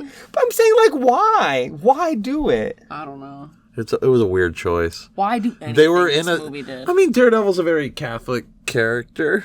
It's not the place, It's not how you balance like the Catholicism and like the No. righteous Yeah. Doing that would be like, having him go to church, which he does, and Right. confessing, And which he All does. that was fine, Yeah. but you don't make the bad guy remind you of Jesus. That's Yeah, weird. And That's like a weird bit. a hokey bad guy at that. Oh yeah. As he's flipping his clothes. As he's like being sassy with his cloak and like hissing at rats. Yeah. Yeah. So Daredevil realizes that the real bad guy is Kingpin, and that it's Fisk. Yeah, he's like, all right, well, I'm deduced gonna it go. earlier in the I'm gonna movie. go get him. Right. So he goes to Wilson Fisk's office, And it's just this really ultra-modern office where, like, everything is sleek, stainless steel. Weird. And there's weird, like... Tubes of water? Aquarium-like tubes of water everywhere, yeah. So you can see, like, water flowing. It's weird. But early in the movie, he has a whole moment with Jennifer Garner, and it rains. And he's like, hey, like, it's about to rain. Hang out with me in the rain so I can see you, because when it rains, all the water, like, it works like radar. I can see your face. Which was kind of a neat moment. The premise was neat, yeah, but the execution was horrible. Because it's just like an Instagram filter, basically. Because it was 2003 I didn't think CG. it was that bad. The I CGI loved was that so scene. bad. The rain was cute. It was a cute scene. So anyway, he goes to fight Fisk. And Fisk, thinking that he's like an honorable man, he sends all his security because he wants to fight him like one-on-one. hand to hand, right? He says something like, I grew up on the Bronx. You wouldn't understand. Yeah. I'm like, all right. So they have a fight. This man, being like 7 feet tall and incredibly muscular, is a problem for Daredevil. Right. Clearly, naturally. But he's pretty much losing the fight until he sees all the water conveniently there, like in a video game. You know, like when you're playing a video game and something's glowing and you're like, I should probably go get that thing. That's basically what happened That's here. probably a game mechanic, so I can use this against the boss. Exactly. And so he like breaks the water and water's spraying everywhere, and now he has a huge advantage. Because he can actually see where he's at. Yeah. Oh, true. And he beats the shit out of Fisk. Again, it's a cool concept. It wasn't executed very well. No. While this is all happening, the cops approach Wesley, who was sent away by Fisk earlier. And they're like, hey, we have some evidence against you or someone in the death of this prostitute, of like that whole case that they were working to prove like Coolio's innocent. Yeah, I zoned out for a minute. I'm sorry. It's late. I'm like looking at you. I'm like, you're not even listening to what I'm saying. Yeah, well. I just looked on the time. Basically, Keep that in. They have evidence that implicates Wilson Fisk, and basically they arrest Wesley but give him like a plea deal. And then the cops are coming for Fisk now. Yeah. Yeah. And, That's the simplest way I can put it. Yeah. And you would think that's when the movie would end, but we get 6 more endings. A lot of epilogues, yeah. One is, for whatever fucking reason, it cuts to the hospital and we see that Bullseye is alive. Even though he like fell down like 10 stories onto a car. He prevails. Wow. Oh yeah, I forgot. He throws him onto the car and then Daredevil goes, Bullseye. Oh yeah. Oh, wow. And then he just fucking and he stabs like a fly with a syringe. Yeah, so he's still got his superhuman accuracy. Yeah. Another ending scene, he finds a necklace that has Braille on it. For whatever reason, we the audience are supposed to know that means that Elektra's alive. Well, he mentions earlier, because she had like the necklace that had, I think it had her name on it or something. Yeah. And then he says something like, oh, I need one of those in Braille. Okay. But it wasn't So a it was a Braille Braille necklace. necklace. It was a Braille necklace. It was Braille, because he looks at it and he goes... And he touches it. Oh. Okay, sure. Again, not another scene that didn't need to be in the movie. No, but Elektra didn't need to be in the movie. And then and then the last 2 scenes is These ones kind of matter. Ben Urich comes up to him and he's like, "Hey, I know it's you, and I'm gonna write I'm gonna run the story because it's my job." And then Daredevil's like, "Well, if you do that, I'm done." And he's like, "But it's my job." And then it cuts to him sitting on his almost a typewriter, his computer, and he basically just goes like delete, delete, delete, delete. He has the entire story typed out, and then he just deletes it. In the dumbest way you could delete something, he just holds delete and watches the cursor go back. And he's just staring at it and smiling. Dramatic effect. That's how I always delete things. Wow. You know what I do? I either highlight everything and delete, or close it and don't save. I highlight chunks and delete chunks at a time. I don't Anyone just else sit do there. that? I don't sit there and hold the delete button and stare at my screen like a forever. bozo. Like a bozo. And then he goes outside, and who does he see perched on a rooftop? Daredevil. Yeah, and then he looks up, and I feel like this was kind of a callback to Spider-Man in a weird way. He looks up at Daredevil and he goes, "Go get him, Matt." Oh, I thought go get him, Spidey. Yeah. He says that? He says, "Go get him, Or Matt." go get him, Tiger. That's what Mary Jane said. Yeah. Oh, actually, he does. I wrote it down. Go get him, Matt. Go get him, Matt. What was the plan here? Because he was going to run the story. Was Daredevil just going to beat him up if he runs a story? Maybe he was just like waiting to see what would happen. And Wait, if the story ran, he would just go home. I thought he was just going to beat him up. Like, he said go get him, Matt. He didn't say go get him, Daredevil. no, he said Matt. Oh. That's Well, I guess Go that's- get him, Matt. That's the movie.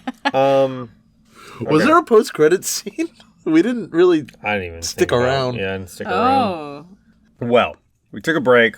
We're fresh as hell. We're back. Fresh. I'm pretty fresh. All right, so moving on to the analysis of a portion of the movie.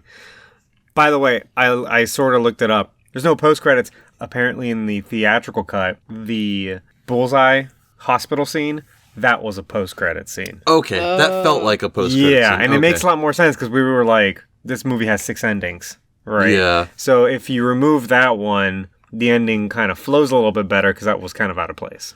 Yeah, why'd they put it there instead of leaving it as a... Because it's I don't know. Because director's cut, so they're like, oh, let's move this in so people watch it. But it kind of ruins the flow of the ending gets a little, yeah. Yeah. It slows it down. Whew. So this film. Okay, overall thoughts, Berto. Not as bad as I remember, but I still wouldn't say it's good. I think it might be worse than I remember. Really? Going in, I had higher hopes, I think. Wow. It was better than I thought it was going to be. Oh, you've never seen it ever. That's right. Yeah, and I had No. low expectations because I had only ever seen that playground scene. So I thought that was the tone of the whole movie. The worst scene of the whole movie. Yeah. So I was pleasantly surprised. For the role of Daredevil, Vin Diesel was considered. That would have been weird. That would have been bad. That would have been, yeah, I think it would have been bad. No. So Matt Damon was also considered. Eventually, the role goes to Ben Affleck. Ben Affleck was a big fan of like comics and Daredevil. Yeah, he's like specifically a Daredevil fan, I believe. Yeah, apparently he read every single issue of Daredevil in preparation for the role. Oh, he must have been so disappointed. Oh, that's kind of sad. But it kind of makes sense because you could probably shotgun, in a month or two, you can probably read every issue ever, right? Yeah, especially if you're getting paid to do it. Yeah, exactly. Yeah, millions of dollars. Joe Quesada, who we had mentioned, he's a Marvel executive and an artist, commented that this was very serendipitous, that they would have casted Ben Affleck for this because when he was drawing Daredevil in his run with Kevin Smith as a writer, they based his look off of Ben Affleck as like a model. we did talk you, about You this. talked about this while we were watching the movie. Yeah, but in private. We didn't talk about this Yeah. in the recording, is what I'm okay. saying. Similar to Samuel Jackson. He was the inspiration for Nick Fury? Nick Fury in the Ultimate Comics. And then later on, they casted him to be Nick Fury, right? Yeah. Wasn't Ryan Reynolds also the inspiration for a character? I don't know if it was necessarily Deadpool, but I feel like Yes. he was. There's So like a in- whole like joke with that. There's a there's joke. a joke about it? It's There was not a real? joke in Daredevil. Sorry. in Deadpool. Whoa. That Deadpool considers himself to be as handsome as Ryan Reynolds. And So- that was Oh, in the okay. comics before Ryan Reynolds was ever casted. Yeah. Oh, okay. That and was Ryan what I was Reynolds is thinking. also a huge fan of Deadpool. Exactly. And That then is so at funny. one point they asked Deadpool, like, what does he look like under the mask? And he said a cross between Ryan Reynolds and like a Shiba Inu or something. Yeah. Okay. That's what it was. So good casting, I think. I like Ben Affleck a lot in this role. No, the casting The- for this whole movie was not bad. I liked Foggy. If I'm honest, I think this movie might be better if you're blind. Like if you're just hearing it. Yeah, I think that's the irony is because it doesn't look good and I think it's executed very, very poorly. But the script is really good. And we said this while we were watching the movie, is that it seems well written. Right. And a lot of these characters are good. A lot of the direction and odd. cinematography, action, the music choices, I love. I'm fine with the music. the Me too. costuming. We're fine with the music, Sorry, okay? moving on. The costuming, everything post the script being written kind of is terrible, right? Yeah. Like there was a lot of potential here, but it just didn't quite hit the mark. We watched the director's cut of this movie, and it has the whole subplot with Coolio in it that was cut out. Without that subplot, there is no way to implicate Wesley in this murder, which is how they catch Kingpin at the end of the movie. Right. I'm really interested to know. I'm not going to watch the movie again, but I'm interested to know what the theatrical cut did in order to accomplish that. They Or- probably just had cops show up at the end. Exactly. Probably. Because again, it's only like an hour 40 minutes. Is Yeah. there time for that? Like there was an entire half So- hour of plot cut out of this movie. Yeah. And again, we were saying it's kind of all the cool lawyery side of Daredevil. Which is a huge part of his character. But in all of these characters, it's such a superhero trope to have dual identities. Not every superhero is just like Thor, who's just like, no, I'm Thor. That's my name. That's it. This is who I am. I don't have to hide. Even though in the comics he did hide. He did have an alter ego for a little bit. Donald Blake. Exactly. Ew, Donald Blake. That was his alter ego name when he had to like hide. Yeah. But he wasn't one of these characters that like spends half his time, having an alter ego is what I'm saying. It's such a common thing that for a lot of these characters, the story works better when you see both their sides. When you see Batman doing some Bruce Wayne stuff in addition to doing Batman stuff, or you see Superman being Clark Kent, working a story as a reporter and then learning something and then handling it as Superman, right? Oh yeah, like Spider-Man. Yeah. Like Spider-Man as Peter Parker, because he takes his own pictures, so it kind of is like funny. Sure, yeah. Which is totally cheating, by the way. Oh, I know. They were like model headshots, then what's his name? J. Jonah Jameson? J. Jonah Jameson's like, oh, these are horrible, I'll give you $50. And he's like, what? They're worth way more than that. I can recite that. I was about to say, are you going to recite the whole movie? And we're going to take a quick break so that Sabel can recite all of Spider-Man 1. We can do it. Okay. We can switch gears. From the top. I bet you're wondering how I got here. Oh, God. This story is not for the faint of heart. He does say that. That's what he says. In Spider-Man? That's how the movie starts. He goes, this story is not for the faint of heart. Really? You know, it totally is. Even though it's so chill. Exactly, yeah. It's not that bad. Nothing crazy. His uncle dies. That's kind of... Don't tell Harry. That's the scariest part, I guess. Don't tell Harry. And then he dies. He does die abruptly, now that you mention. He just goes... I can play it in my head. All right. Well, anyway, I feel like we'll definitely watch the director's cut because I'm trying to imagine what this movie would be like without that subplot of seeing Matt Murdock being a lawyer and using his smell and nowhere near as good. Yeah, he's using his abilities. He's also like showing what his character is, that he is a very, obsessed with justice. He's righteous. He's trying to do the right thing in the eyes of God because as a devout Catholic, he considers himself a servant of God, right? He does. And so he only wants to represent the innocent. He wants justice to be served. He doesn't want loopholes in the system to be, what's the word? Exploited, yeah, thank you. There is a part that we didn't mention in the plot where he's got a witness on the stand. It's a crooked cop. And he believes his testimony because he's listening to his heartbeat, and his heartbeat is not anormal at all. It's completely like and it confuses normal. The shit out of him. He's like, wait, he's telling the truth, but how?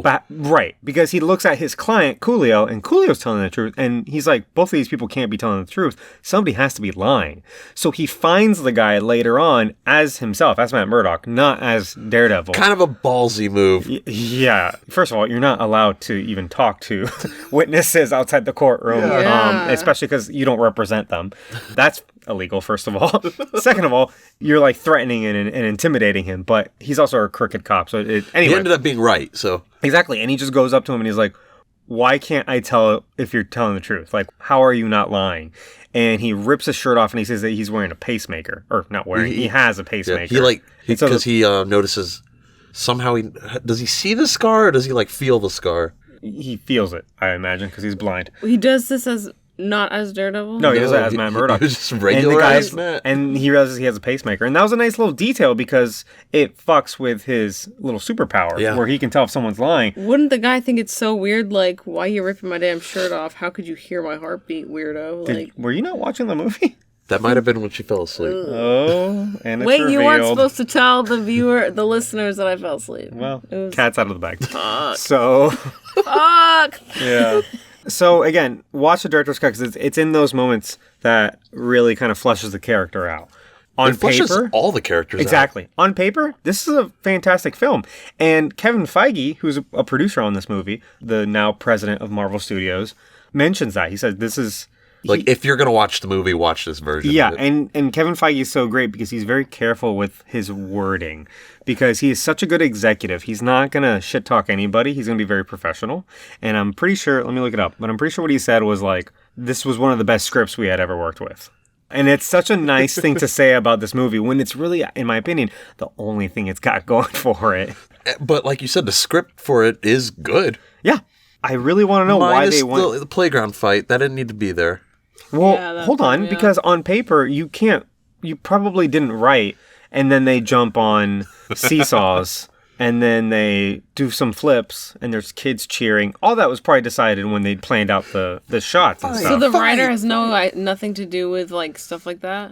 It comes in. It they depends. can take your writings and interpret it however they want. Yeah, I mean, depends on if the studios allow that to happen. The directors get all kinds of like rewrites. They're overall in charge. Oh wow! So I couldn't imagine writing something good. Well, that's why some directors don't like working under like strict studios. Like some directors don't want to work with Marvel Studios because they're not gonna have complete control over the movie. Yeah, which is why like Edgar Wright. Well, he was originally gonna direct Ant-Man. Oh. And him and Marvel Studios just kind of had a falling out, like creative differences. But Marvel has done such a good job, so just like... Right. They didn't want anyone coming in fucking up the formula. They didn't want... Exactly. They didn't want one movie to stand out as being over-the-top artistic, which is what Edgar Wright is. It's the same thing with Edward Norton. He had disagreements. He's also a giant dick. Oh, I've heard that. So who oversees Kevin Feige? Like what the... Yeah, producers. Producers are the ones in charge of the bosses. Yeah. But yeah, he did say that this was one of the strongest comic book scripts they had received, which is technically the truth, probably. Actually, probably, because I'm thinking about, like, I love the Spider-Man movies, but those scripts aren't the best. They're not, no. We'll get to those when we get to those, but I agree. I would say on paper, this is a better movie. Yeah. But... execution once you see it on screen, absolutely not. So some of those things, if we want to get to cinematography, for example, the movie is riddled with Dutch angles and weird tracking shots. So a Dutch angle is when you tilt the camera sideways. So imagine if you tilt your head kind of like towards like the side and you see everything crooked. I hate that. It makes me feel not like weird. Yeah, it's supposed to. Ugh. Yeah, but... to what effect? Like this movie does it a lot. No, yeah. I don't know if you know. If used effectively, it's supposed to like kind of signify like something's off, something's not right. Sure. To me, it's just distracting from the whole... It takes me out of the movie, and I'm like, oh, wait, now I'm watching the movie, and the camera's doing something weird, and I'm uncomfortable. Yeah, if it does it effectively, it's good, and it captures like a feeling. If it's used liberally like that, then my it's just distracting. Just popping. I think the first Thor movie used a lot of Dutch angles, too. Well, I think. It uses more than Dutch angles. It uses like weird upside down angles, too. And it was sort of a thing that... what's that guy's name? The director does a little bit sometimes. Yeah, that's just like one of his He does like overreaching tracking shots like through the air, then the camera flips around, and I don't love it, but I think he's pretty good at... overall, I think he's a pretty good director. What's his name? It's the guy that played Gilderoy Lockhart in him, Harry Potter. I don't remember his name, but yeah. Kenneth Branagh. Yeah. Yeah, because he directed the first Thor. There's a lot of weird tracking shots in this movie. So a tracking shot is basically when they put a camera on wheels and it moves kind of a lot in one shot. And it's sometimes necessary, like in an action movie when you're like the action is literally moving in a direction. A lot of times, if the characters are just standing there, then what's the point of having the camera move around them? It's something that Transformers guy. Shia LaBeouf. No, but thank you. No. Director. Michael Bay. Michael Bay does it a lot. He's kind of known for every single one of his shots is a tracking shot. The camera never stays still. And it gets so disorientating because two people are just having a conversation and the camera's just like moving in circles around them. And they just, like, it can't stay still. There was a couple scenes in this where, I don't know if you remember when Foggy and Matt are walking out of the courtroom, the camera's just like moving and moving and then they stop moving and it moves around them. It doesn't really need to do that. No, absolutely not. Also, there's a lot of tracking shots through New York City, and it's all CGI. And this is, again, we said it, this is around the era where they thought, oh, CGI, we're going to use it for everything. Let's use it as much as we can. Zorro did it. The second one. And the problem is, you not only do you not need to do it, it doesn't look any better with it. Like, it looks worse. You should only use CGI for things that you want in the movie, not things that now you're like, oh, let's just add more and more and more and more of it in. For example, this is New York City. There is hours and hours and hours of stock footage of New York City skylines. Day, night, winter, summer, whatever you want. Exactly. You could have gotten so much like cheap stock footage in New York City. You didn't have to recreate it all on a computer and have it look bad. But they wanted it to like be like this weird swooping through the buildings, up and down, and then zoom in on Daredevil. But why? You know what I mean? I think they wanted it to look like Spider-Man. Like we said, this movie has that kind of like Spider-Man fever. Yeah. But Spider-Man is a character who literally swings through New York City. So it makes more sense for, in his movie, the cameras to be also swinging through New York City. Moving along with them. Exactly. Daredevil isn't as much. So there's another shot where he's standing, or he's, are you okay? Sorry. I just thought of something. Care to share? Yeah. Well, it has to do with the movie. Okay. I was just thinking of the scene where he's in that grungy bar and he's just like hiding In the rafter. and they all just see him. I don't know why. Yeah, like, who the hell is that? Like, and then they all just like slowly start to notice. Hey, who is he? I'm like, I don't know why I thought of it. It's just funny. In fairness, I like that scene because I love that scene. No, they all just like slowly they're just noticing him. They're like, not everybody's Batman who, in every one of his movies, like we said, he just comes crashing in through the ceiling. Big surprise. No one saw him coming. Same like Spider-Man swinging in with a little quirky one-liner. Yeah. No, this guy. He's just, he's hanging there and then everyone's like, hey, can we help you? like, what do you want? Justice. Like, was he waiting for them to notice him? Maybe. He might have been. I just thought it was funny. If anything, it's ballsy because he doesn't need the element of surprise. He can beat all these people up. Yeah. He's just better skilled. All right, we can move on. Oh, yeah. So I was saying the tracking shot. There's a scene, there's a shot where he's on a rooftop on the cathedral and he's between all the gargoyles. And what the camera does is that it hovers above the gargoyles. So you see gargoyle, gargoyle, Daredevil, gargoyle. And then the camera goes around a gargoyle and then all the way back in front of Daredevil. And it's like this big swooping shot, which would have been fine if you could do it in real life. But since you can't, why do it with CGI that looks bad? You know what I mean? And I get what the shot is supposed to do.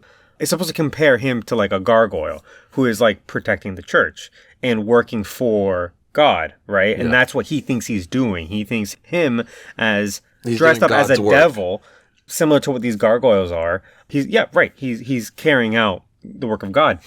That's a fine comparison and that's good imagery, but make it look good. Yeah, exactly. It doesn't look good. So do it in a different way. You don't need a big swooping shot to do that. You could have done a real shot with real gargoyles on a real cathedral or on a set or whatever. Even if it was like in a static shot. Yeah. You could have done that. You could have just had the camera tilt and it's looking at one gargoyle, another gargoyle, and then Daredevil. You don't need the camera to be swooping in a way that would be physically impossible unless if you have this giant rig and cables and harnesses and whatever. So where's the payoff? You know what I mean? The cinematography in this, and it doesn't stop there. It's constant, right? It's weird music video cinematography. This whole movie looks like a music video. It does. It looks like an Evanescence music video. Hell and yeah. That's why we were talking about this. We stopped the movie and we watched the Bring Me to Life music video because I swore to God that it was a Daredevil tie-in music video. It's something that I remembered so vividly that I thought I was having a Mandela effect. Ooh. But I could have swore that the official music video to that song was a tie-in to Daredevil, and he was in it. No, I could have told you that wasn't true. I used to watch that music video all the time. Well, the thing is, that music video, because music videos are filmed on the cheap, right? Yeah. And that one looks cheap because it has all these effects. It takes place like on like a skyscraper. Skyscraper. Yeah. And it's like 2002, cheap CGI and special effects. But that music video doesn't look that much better than this movie. You know what I mean? And I think that looks like a scene from the movie. Exactly. Yeah. And I think that's why I had that confusion. There's the scene where we said they all converge on a rooftop to have a big fight. Oh, yeah. And they're like walking in and out of like sheets that are hung out to dry, like laundry, and it's it just looks like a music video. Like especially from this era where there's like just sheets and like smoke machines, and then there's the band playing in like a random empty apartment, Yeah, so edgy. We're just on a rooftop. Anyway, I don't know if you guys remember any other instances of bad cinematography, but it's not a very good looking movie. Ghost all Rider around. 2? No, I mean in this movie is what I'm saying. Oh. No. I thought you meant in general. I'm like, just- but Ghost Rider 2 had had to pretty bring bad in- cinematography. Well, Had to yeah, in bring in fairness, Ghost Rider. if we had to rank, the movies, that's definitely the worst. Oh, yeah. And I think this is getting there. Like, this is not far behind. I didn't think it was that bad. I thought it was pretty bad. Ghost Rider was horrible. You didn't watch the second one. The No, the first second one. one. Well, the first one was directed by the same guy as this Oh, movie. that's right. And so it makes sense that they have a similar look, that it treats the character similarly. Yeah. And so on. But like what we were saying earlier with Ben Affleck grabbing Jennifer Garner, that, for all we know, that may have not been in the script. That may have been something that maybe he was chasing her down to get her phone number in a more respectable way. And on the day, the director's like, okay, what we're going to do is you're going to grab her a couple times uncomfortably. You know what I mean? Ugh. Exactly. Just makes So- him unlikable. Yeah, and I don't know. That's an assumption. I'm just saying it's Right. it's everything post script for me that doesn't work with this movie. Yeah. Do you guys want to move on to action? I liked the bar scene a lot where they're fighting. I think that might be the only good part. And the playground scene. That I think was a good- maybe you did not no, like no. the The playground playground scene was god awful. The bar fight, I think they put all their resources in that one fight, and they phoned the rest in. It's also the one fight that felt the most like a Daredevil type. yeah. It scenario. was I love combat fights where it's just man to man, just fists, no explosions, none of that fluff. I hate all it. Okay, to man. I want to know wherever people can reach you guys, why do people like explosions and just like noises and loud? Like, how is that interesting to look Testosterone. at? I don't know. I don't get it. Like, seeing two people fight and having the choreographed like moves and stuff, like that's just so much more interesting. Like, ugh. You can have explosions work too, though. If it No. works with what the story is doing. I'll never forget Like what- we were talking about the first Zorro movie. It That earned explosion, that explosion. was fine. it was worked. it was part of the plot. That's so rare The to find action though worked these days. so well. That never happens. And then Right. that explosion just really capped off that movie. And by the end, you're just like, yes, like it works. I want it. you know? Random explosions. Yes, I would agree. no, It's I'll never yeah. dumb forget and the unnecessary. Superman movie. Man of Steel. I think it was Man of Steel. Yeah. I It's too felt much. was that where we saw it in the Yeah. big And theater? we're about to talk about it in a little bit. Yeah. Because we're gonna end up watching that next. Actually, Probably next, yeah. Man of Steel. Yeah. Oh. But that movie was just so dull towards the end because it was just so many explosions. I'm like, this is just so lame. And Curtis agreed with me. Okay. I'm just saying, I feel like you guys don't agree with me. I actually 1,000% agree. No, with you. the action in I that think- movie was dull. I think that movie is really, really good. And I think it'd be a lot better if they cut 10 minutes out of the third act. I think that fight When they're goes just on for destroying the way city too for like long. 45 Yeah. minutes. Yep. Yeah. It was like it was comically long. Like I was like, is this like still happening? I'm like, I'm literally like, I fell asleep. It I was think so yeah, boring. I think you can cut a lot of that out and the movie works a lot better because the rest of the movie I think is really good. Anyway, we're not talking about that movie.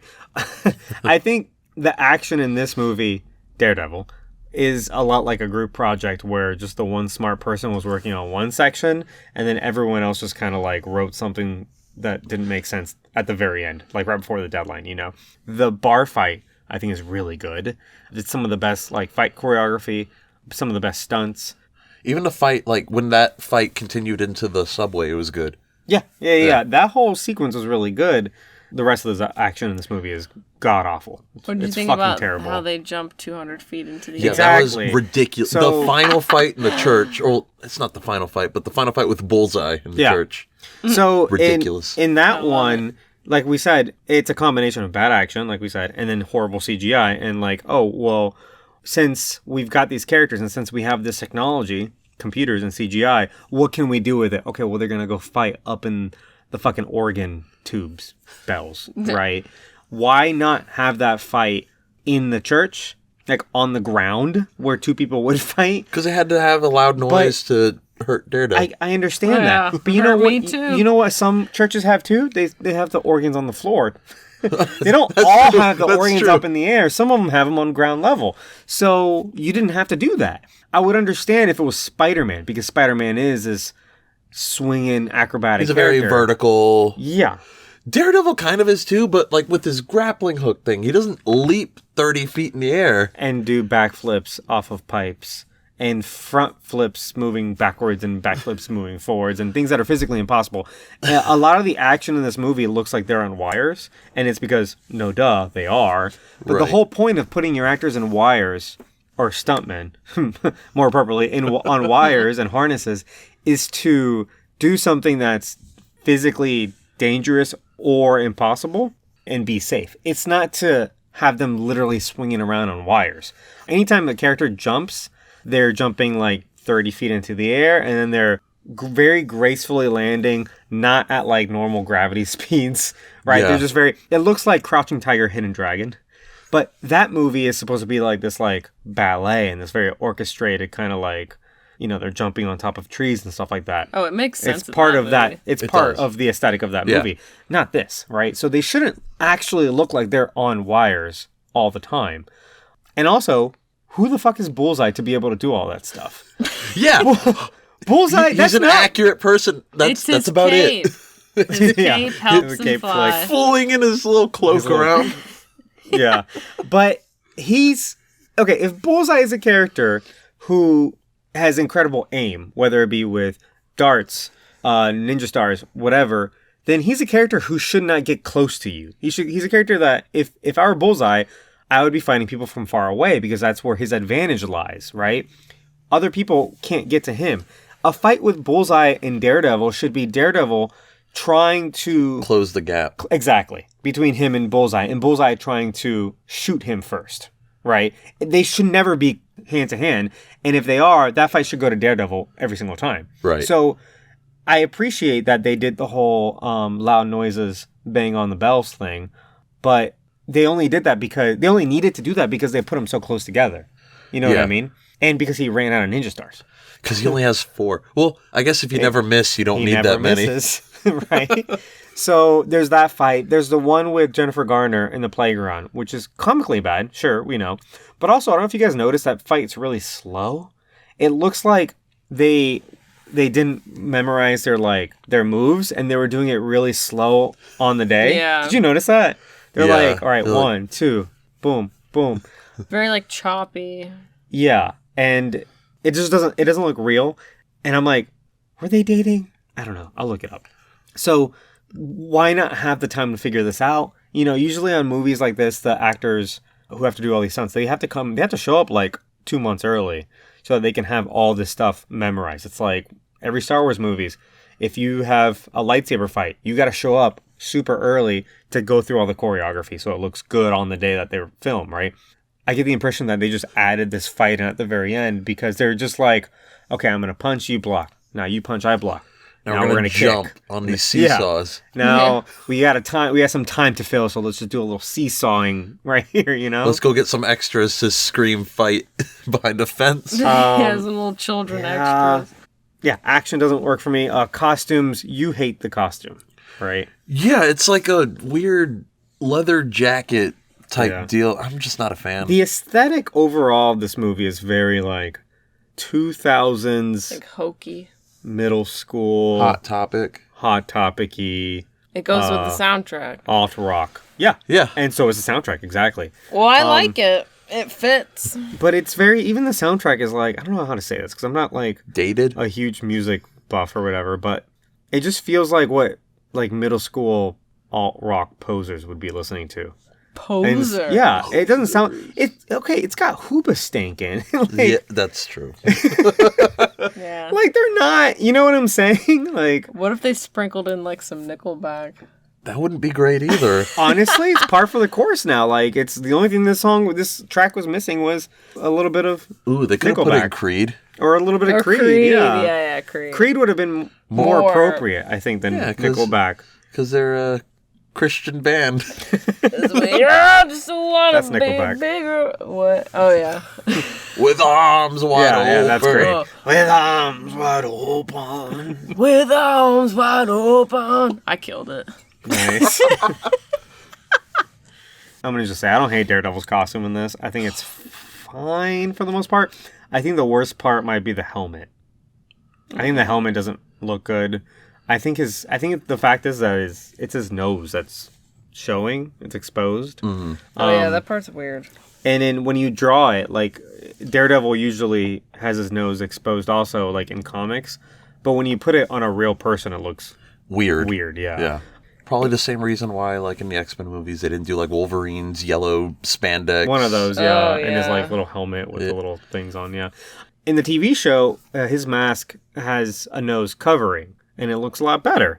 But also, the practicality behind it is if you're a fighter, like a hand-to-hand fighter, and you're wearing a helmet, nose. fucking protect your nose. That's the first thing that's going to get punched, right? Yeah. That's what you should be protecting the most if you're going in a fight with a helmet, right? Especially if all of your other senses are like dialed up to 11, you don't want your fucking nose getting broken. Oh, true. Now, Captain America, his helmet has his nose exposed, and I can't tell you what the difference is because it looks great on Captain America, but it looks terrible on this Daredevil. Well, Captain America doesn't have horns.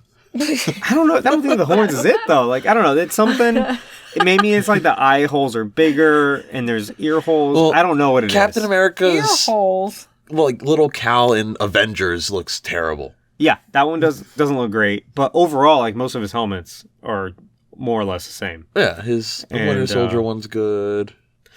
Then I don't on is just his helmets They're are good. more or less the same. Yeah, but I don't know. I don't know what it is about this one, but I don't mind the whole jacket part. It doesn't seem practical. The red color looks nice, I think. I don't know. I'm okay with it. The color of it's fine. Like that's Daredevil's color. Yeah. You really liked Jennifer Garner's outfits.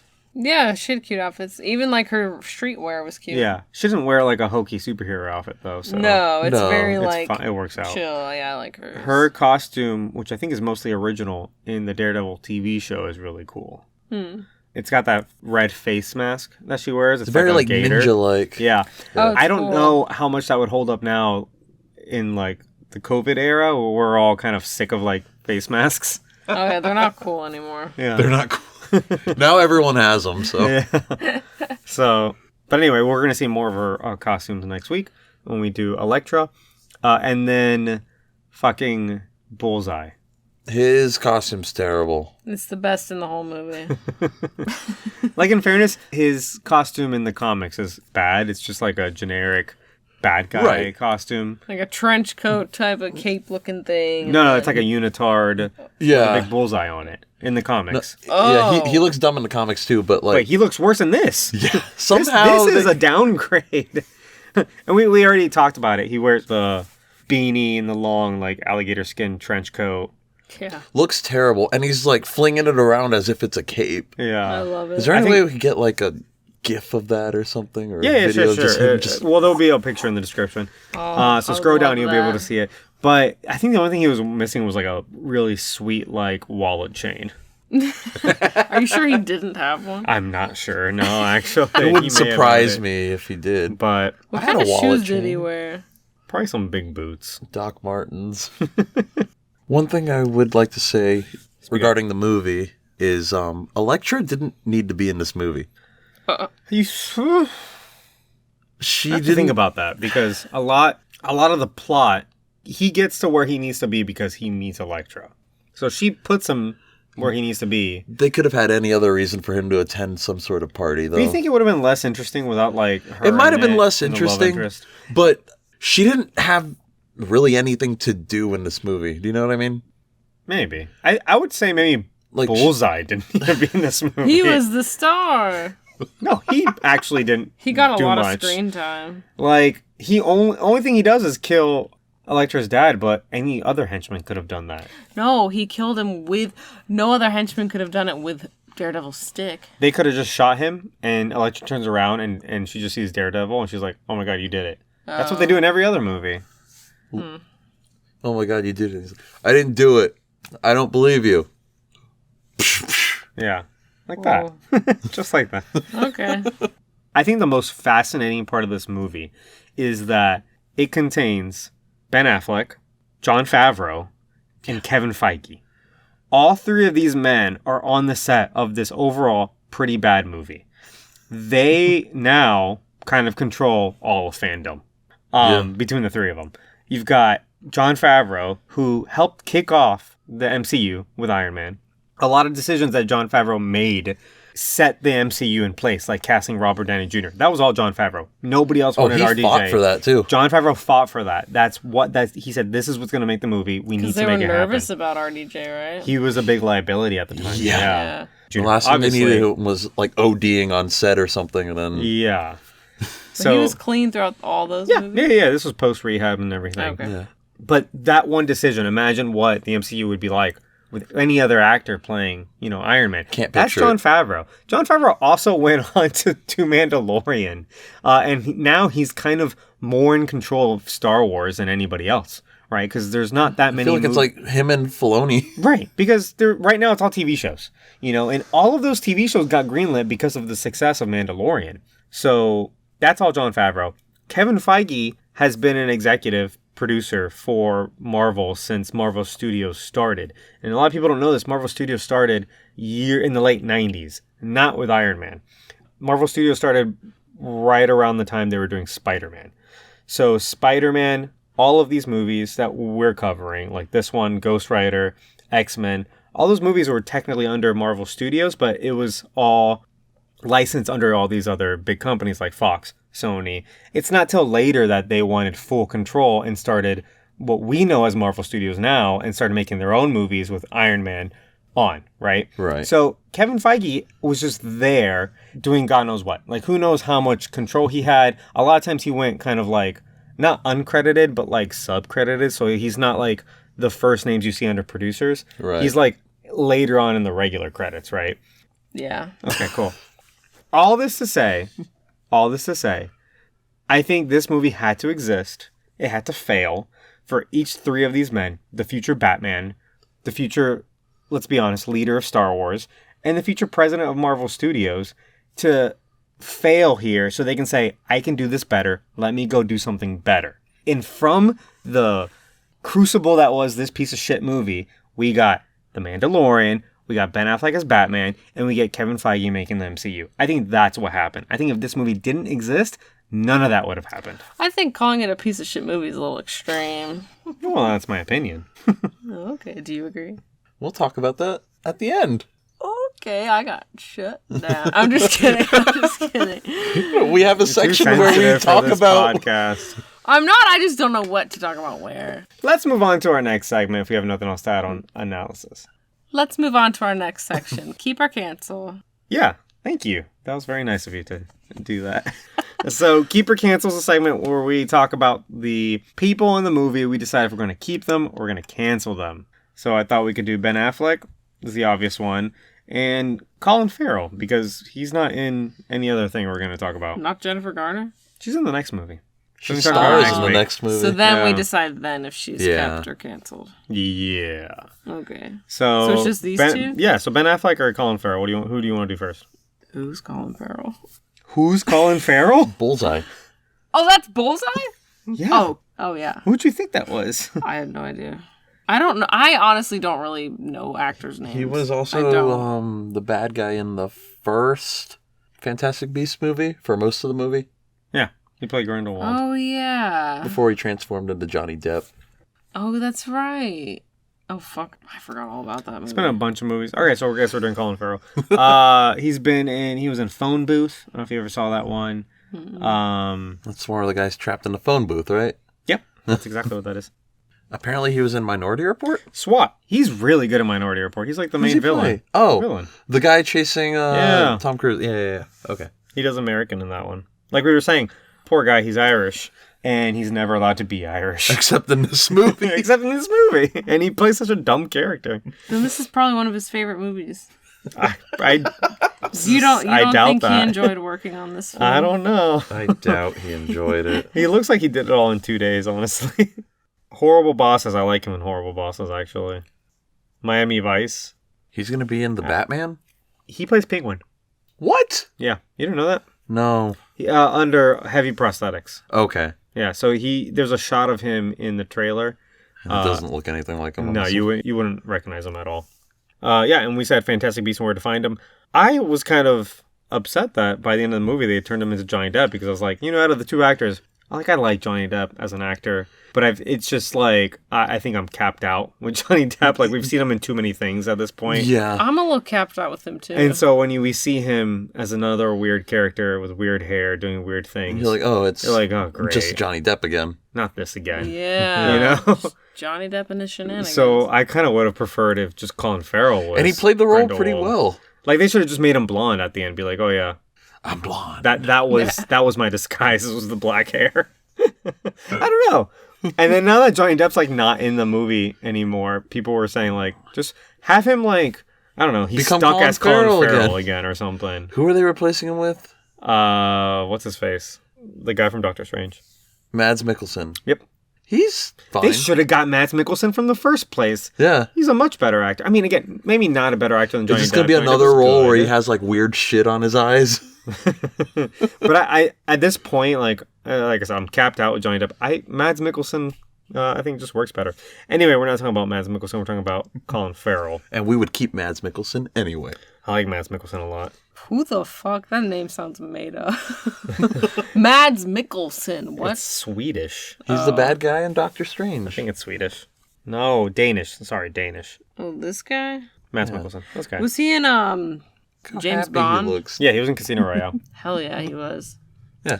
Anyway, we're talking about Colin Farrell. Colin Farrell. So he's just this big playboy. I don't know if you guys know much about Colin Farrell. I don't know anything about him. I don't know a damn thing. He's a big old playboy. So he had a drug addiction in the late 90s, early 2000s. He dated pretty much everybody. So he fucks. Yeah. He gets around. He dated Britney Spears. Whoa. In the early 2000s. Angelina Jolie, Demi Moore, a Damn. whole bunch of others. Wow. He had a sex tape scandal. With Nice. A Playboy model. who? Oh, okay. I didn't write down her name. I don't know. Overall, I think he's a good actor. He just has to kind of stay out of trouble, right?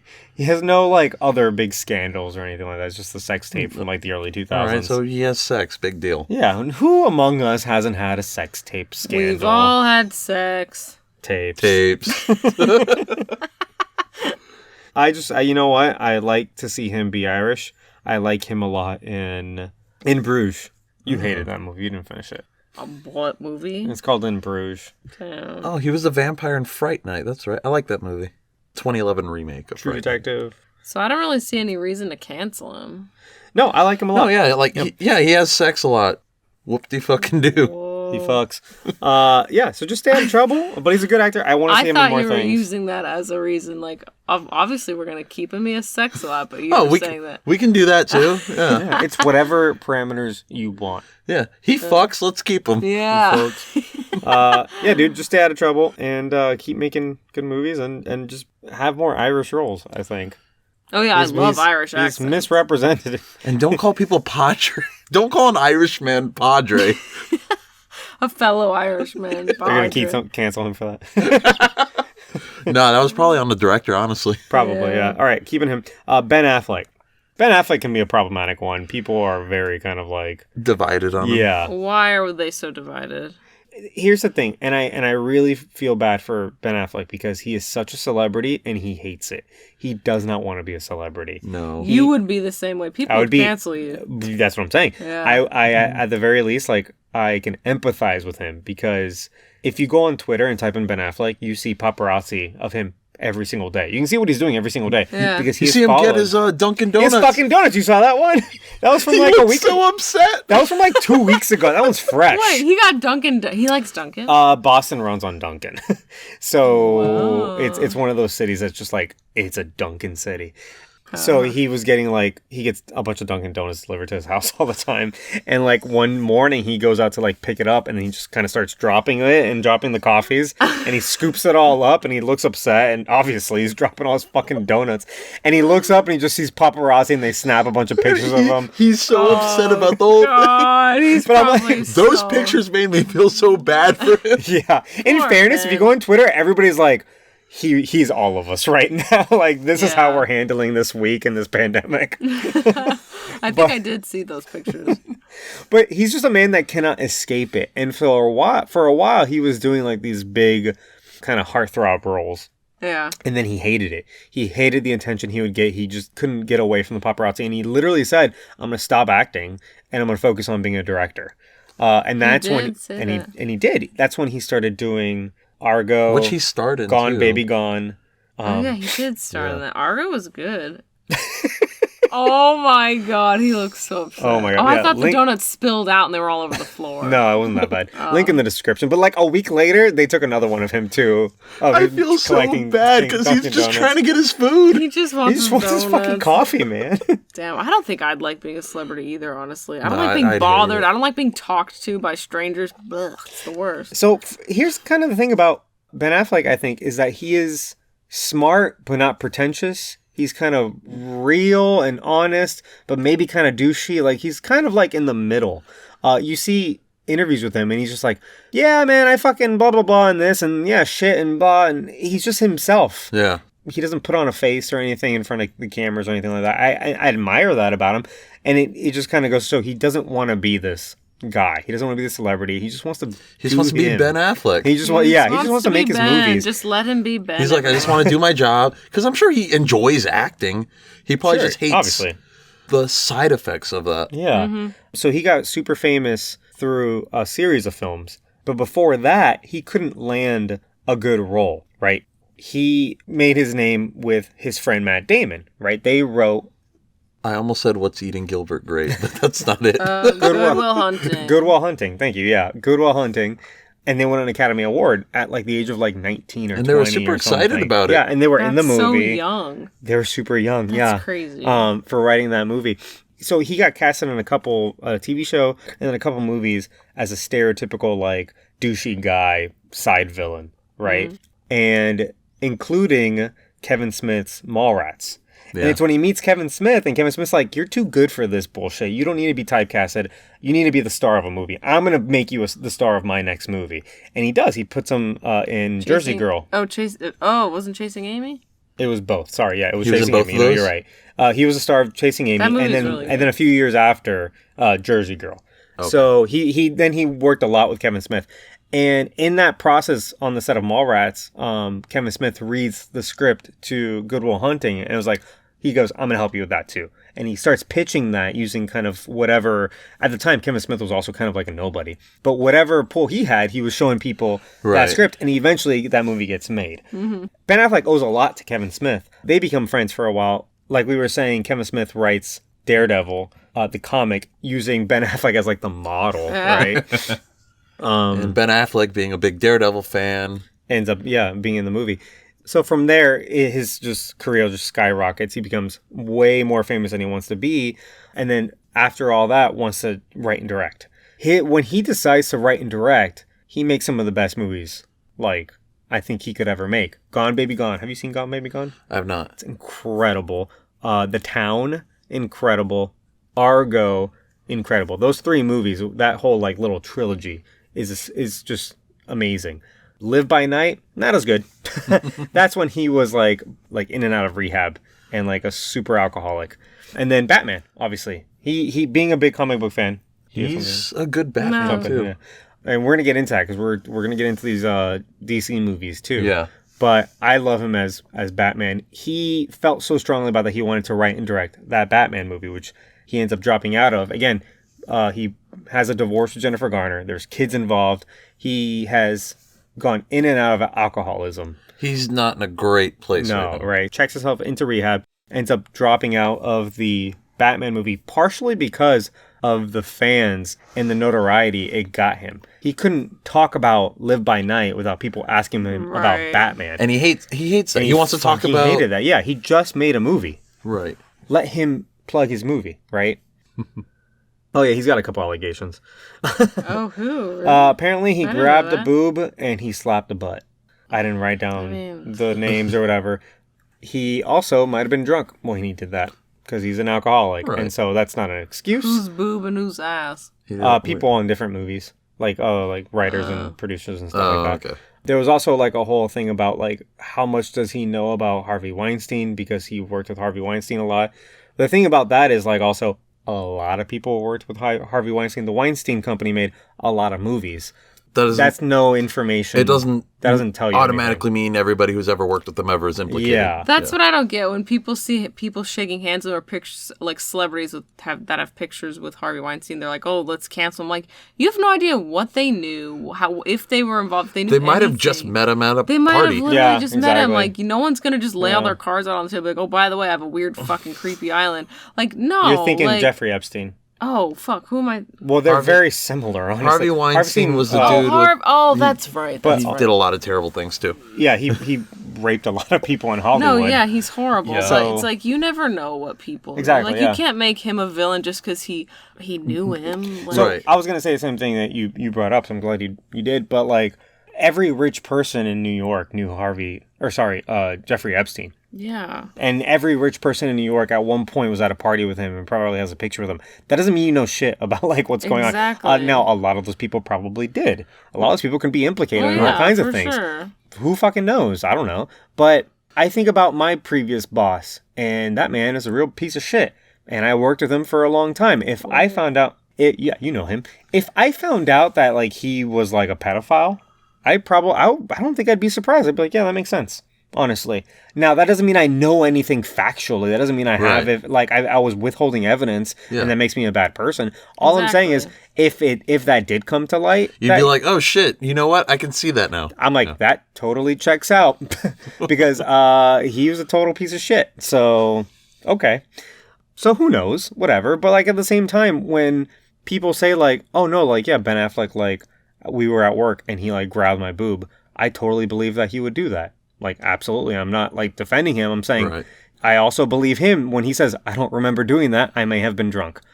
That's what he said. I don't think he said that, but he's been an alcoholic for a long time. So, who knows? Oh, like if he said that. But he did say that he didn't remember that, and he apologized if it were true, but he doesn't remember. And so, like, yeah, it might be one of those things where, like, I believe both of you. That doesn't excuse him. I'm just saying, like... Yeah, it's still a shitty thing to do. He doesn't remember? Okay, I honestly believe that you don't remember doing that, and maybe you didn't mean to, and maybe you did. Who knows? I don't know. But the fact of the matter is, like, you have to kind of balance out with, like, where's the line, you know? Yeah. And look, man, if you're sorry, that's great, but As a woman... well, that was a strong entry. It was, man. Follow that up. Yeah, Go. follow up. Wow. I mean, I feel like if that's all that he's done that's known as being like creepy or weird, that's not that bad. If you were drunk and you had other issues, yeah, you could. To me, that's like a dumb mistake. If it was like a constant everyday thing, like wow, Ben Affleck sneaking into my trailer and grabbing my ticket, like that's one thing. If it's a repetitive thing, if it was a one-time thing he did when he was drunk, like. Okay, like, you can move on. Like, that's nothing to be canceled. It's a mistake, It's a mistake. Like, it's not a big deal. Again, this is just us keeping or canceling people for frivolous reasons. Like, we don't get to cancel him. Well, yeah, but I'm just saying, if that happened to me, it's like, hashtagging me too for that seems honestly a little extreme. And I don't know the it seems like it downplays, like, the real issue. Yeah, it does. I'm like, what are we going to use? Hashtag me too for if you get catcalled on the street? No, I'm sorry. Like, even though I do have some feminist views, it's like, that's like, okay, now you're kind of diluting the whole movement, you know? I think, yeah, I don't disagree with But it. I don't know the circumstances Exactly. I think it around depends. it. It depends. Well, I agree with you, but I'm also a man, so what do I Fuck you, know? Birdo. Yeah. Fuck you. It's my podcast now. Just kidding. So, I don't think I'd be friends with Ben Affleck. Like, I think if, like, he was just a guy that lived around me and I knew him, I don't think we'd be hanging out, personally. I think you guys would be too similar. Maybe, yeah. Maybe one of those I things literally where we think you clash would. heads, yeah. Hell yeah. You guys would be fighting all the You guys time. would be Yeah, one of those, yeah. But all I'm saying is, I'm not in it for his personality. I really like his works. In this case, I actually really, really like his works. I like all his acting gigs, and I love his writing, and I love his directing. The movies that he makes are incredible, and I hope he gets to make more of them. And like honestly, like me being a big Batman fan, breaks my heart that he's not doing much more Batman. We're getting Zack Snyder Justice League. He's obviously in that, and he's going to be in the Flash movie. And that's all that's like confirmed, right? Yeah, and that's probably his last That's role disappointing. as Batman. Yeah, it is. And you know what? Again, I had just watched Gone Baby Gone, Argo, and The Town when they announced that he was going to write and direct and star his own Batman movie. That was like a dream come true for me. My favorite character and a guy who I love his works. I love what he writes and the movies he directs. I love his vision. I thought this movie was going to be fucking amazing. I could not wait for that movie. And then it fell apart. And now we're getting a different movie that's not even set in the same universe. Starring Cedric Diggory. Yeah. So. Starring Edward. Yeah. Edward Cullen. I forgot his last name. So, and hey, that movie might be good. It might be. But at the end of the day, it still disappoints me because it's not the thing that I wanted, right? It's not the Ben Affleck written, produced, directed, and starred film. It's not The Town or Argo with Batman in it. That's what I wanted. So I'm just picturing Edward Cullen being called Bruce Wayne, and it does not make a lick of sense. It's just all so... sparkly. In fairness, he's a really good actor. No, that guy. He is. I'm not hating. And I think he's like a cool guy too. Yeah, he's probably. He hates Twilight. Oh yeah, they all hate. It was a means to an end. Like it got him the notoriety he needed. But have you seen like the meme picture of him like wearing like is it like a tracksuit or something? He's just kind of standing there looking confused. I think so. Yeah. I'll show you. So for me, it's keep. I keep Ben Affleck. I keep him too. I keep him too. And I really hope he. Apparently, he broke up with Ana de Armas. Really? Yeah. Apparently, they're breaking up. People saw. Again, paparazzi, they saw him carrying out a cardboard cutout of her and putting it in the trash can. He had that. Why did he have a cardboard cutout Look, of her? man, again, I don't think I'd be friends with Ben Affleck. I don't know what kind of kinky shit they're doing in there. But weird. He threw it out. But they haven't been seen together, so I don't know. Who knows? I was excited for them. What if one of those Dunkin' coffees was for her? It probably was. He had 3, I think. So for keep. One for the I keep it. Him. Yeah, keep the Dunkin'.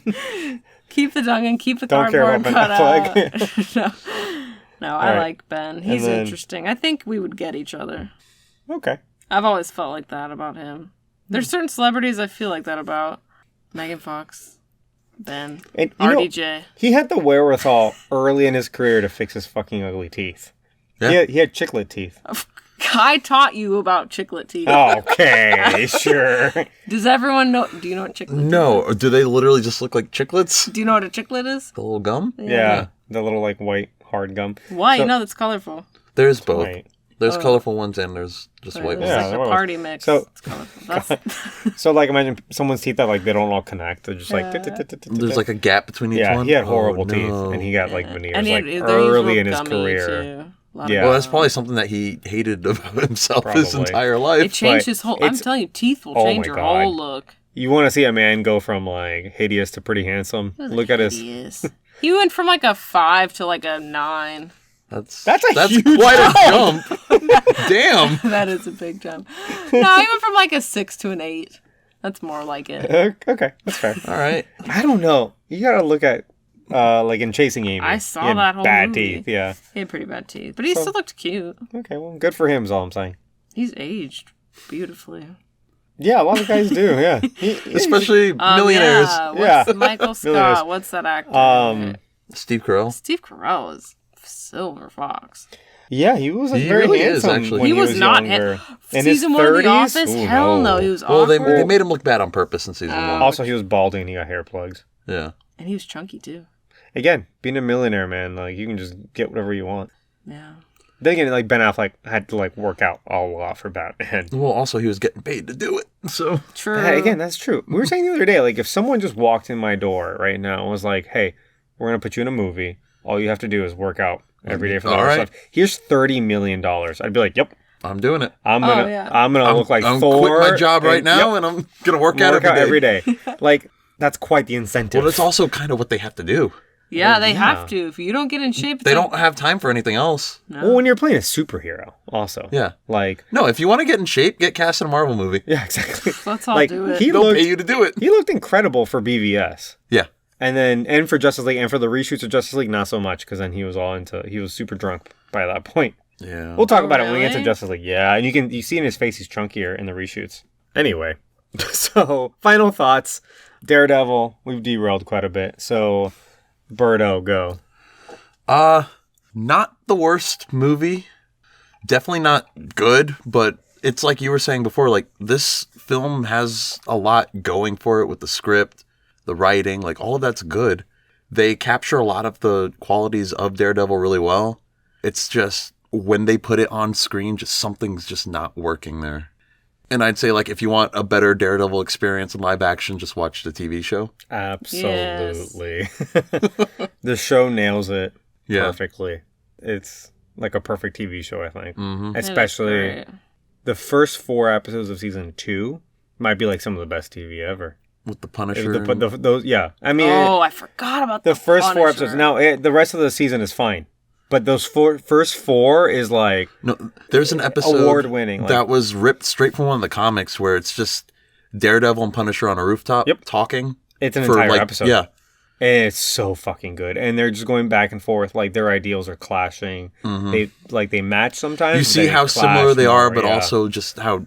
And their methods. Different they are in their methods, I want to rewatch those episodes. Who are you, a Daredevil or a Punisher? I'm a Daredevil. I think I went Daredevil. I don't know. You got to think about it, though, because Punisher's point is like, your system is broken. Like, why even bother? Why bother putting those people, like, in the jails that are just going to get them out, 2 weeks later? Mm-hmm. You shoot them, you kill them, problem solved. Well, something I love about what that show does is that it shows how, like, the citizens love the Punisher. They're not scared of him. They say they feel safer. Do you remember that? Yeah. I liked how they start interviewing people on the street about like how they feel about the Punisher exactly. Because he's like, well, he's killing the people that are threatening us, so yeah. Fuck, that show's good. But then the real dilemma was like, is it right or wrong? Right. And again, they're coming from different places. The Punisher comes from tragedy. Mm-hmm. Like, he's traumatized because his wife and children were murdered brutally in front of him. And so he's completely past dealing with the justice system. It's all corrupt. He doesn't care if he dies anymore. I would if something like that happened to my family, I'd probably be like it's understandable. He's like, he has no time to weigh the moral implications anymore. He's past he don't it. give a fuck. Yeah. Meanwhile, Daredevil, again, he thinks himself a servant of God. So he has his like... And it's like he had the tragedy when he was younger, but he's had time to sort of get over that. He was kind of just raised in a church after that. Right, exactly. Yeah. And that's why he thinks anytime something bad happens to him, he's being tested by God. Mm-hmm. And then he still needs to come out on top. Does he not kill people? Like, that's his thing? Sometimes. Yeah. He tries not to. Exactly. He really tries not to, okay. yeah. I think in this movie, he threw that fucker right into the train. Yeah, and in this he movie... did a lot of destructive stuff in this movie. Yeah. But, like, another thing about Daredevil is every time he goes out and, like, is Daredevil, he always feels the need to confess afterwards. Oh. Yeah. Again, did he confess at all in this movie? He tried to, and the priest like didn't let him or something. While he was like dying? Yeah, well, no, early in the movie, he kept on showing up to church, and the priest is like, come back a different day or something. Oh. Which is weird. Yeah, it was a weird thing, though. He shouldn't be saying that. That is weird, yeah. That's not what priests do. Yeah. Come back later. But yeah, because he feels like he took the law into his own hands. Yeah. He thinks he's doing a net positive, but he also feels as if he sinned along the way. Right. Exactly. So he's going to just keep doing it and just keep repenting? Yeah. That's kind of his thing. That is what Catholics do. Like, they sin and repent. I'm not on board with that. Well, but all Christians, okay, not to like, but that's what Christians also believe in general too, not just Catholics, is that you sin, that you can't stop sinning, basically. Only Jesus cannot sin. Yeah, like humans are meant to sin, and then Jesus is going to forgive us. Yeah. It's the method in which we ask for forgiveness that Catholics differ. Mm-hmm. Catholics have to go to the church, feel bad about it, repent, and then they're forgiven. Whereas a lot of other people just feel like the grace of God just kind of absolves them. A lot of Catholicism is very ritualistic. Your turn. Oh. Actually, no, you didn't finish. Oh, I mean, that was pretty much my thoughts. Like, Into the Phantom Zone. Oh, I wouldn't banish this one. This is a weird one because there are 2 separate versions of this movie. I will say director's cut, I'll keep. Mm-hmm. Theatrical version, that's going into the Phantom Zone. For sure. Okay. Yeah. Cool. Whoa. Like, it really does make that much of a difference between the 2 versions. So I would say I'm not going to banish it. Okay. Not Into the Phantom Zone, then. Not Into the Phantom Zone. My expectations, I don't even really know what they were. It was definitely better than I thought. Like I said a couple times, the only scene I had seen was the playground scene, and I knew that Evanescence was in the movie, not in the movie, but I knew her music was featured, so I always That's the only reason you wanted to watch it. Well, part of the reason. So I always had a very weird vibe, like, okay, like, why is Bring Me to Life the song of this movie? Like, what? And then there's the hokey playground scene. I didn't know what to expect, so it was actually better than I thought it was going to be, and it was a lot more like the show. Not saying it's anywhere near like the show, but I'm saying, I'm like, oh, it does have elements from the TV show that I love so much. So that was kind of fun. The bad guy, I loved him. He was just too funny to, like, banish. He was better than Fisk. He was in it way more than Fisk. Bullseye. I liked Bullseye a lot. I liked Elektra in this one, too. Some of the stuff was weird. CGI was a little weird and wonky at first in some of the scenes. But, I mean, it's okay. It was an okay time. Into the Phantom Zone or not? No, we're not banishing it. Okay, cool. Yeah. This one's tough because for a couple reasons. Again, I think this is a very well-written movie. I think you can take the script and give it to a completely different group of people, and it might be a really good movie. You know what I mean? I think everything that's wrong with this film is in the direction, it's in the cinematography, it's in the production, it's everything that came after the script writing process. Again, I don't blame Kevin Feige for saying, one of the best scripts we've seen. And that's all he can say about the movie. He didn't say anything about the director. Nope. He didn't say anything about anything else. He said, great script. But I don't like this movie. I think it's bad. Just having a good script isn't enough, right? I do think this is like the linchpin movie. I think this is the movie that had to happen and had to be bad for so many other things to come from it. And so I don't think it should never have existed because it plays a very important role. Again, I don't think we would have gotten the MCU without this movie happening. And maybe not even Ben Affleck as Batman without this movie happening. Also, in an interview, Ben Affleck was asked about, like, recently, like a month ago, I don't know if you saw this, was asked about Kevin Feige because they had worked together on this movie. Right. And he said, that man's a genius. Something, I'm paraphrasing. He's like, the only person that you could give anything to and he could make it work. Something along those lines, right? And then he mentioned on the set of this movie, he thought, why don't we just do what that guy says? Pointing to Kevin Feige because he's clearly the only person here who knows what he's talking about. He was that. Oh and God. If that doesn't predict what's going to happen, like, in the future, right, where Kevin Feige ushers in the MCU and some of the best comic book movies we've ever seen, right? We're sitting here, like, talking about WandaVision so much. Like, that's all because Kevin Feige knows how to put these things together and knows what the fans want. He's very meticulous with it, too. And he knows the source material so well, where a lot of these people don't, you know? I don't think everyone else, like Ben Affleck, read every Daredevil comic going into this movie. That might have been just him and maybe Kevin Feige and a couple other people, right? They probably didn't even tell him to do it. He was probably just like, you know what, I got the role. Exactly, and he's a fan, and yeah. So I do think this movie had to have happened. That doesn't mean I want to watch it ever again. So I think I'm still banishing it to the Phantom Zone. Okay. Oh, you're banishing it. Whoa. Yeah. Whoa. Whoa. Wow. Wow. Wow. Wow. All right, we'll see how much that stays. We'll keep it all. All right. But other than that, Berta, what movie are we doing next week? Elektra. The Lizzie McGuire movie. No. We are doing Elektra. Then the Cheetah Girls. Can we have a Sabel's Picks episode? No. It'd be fun.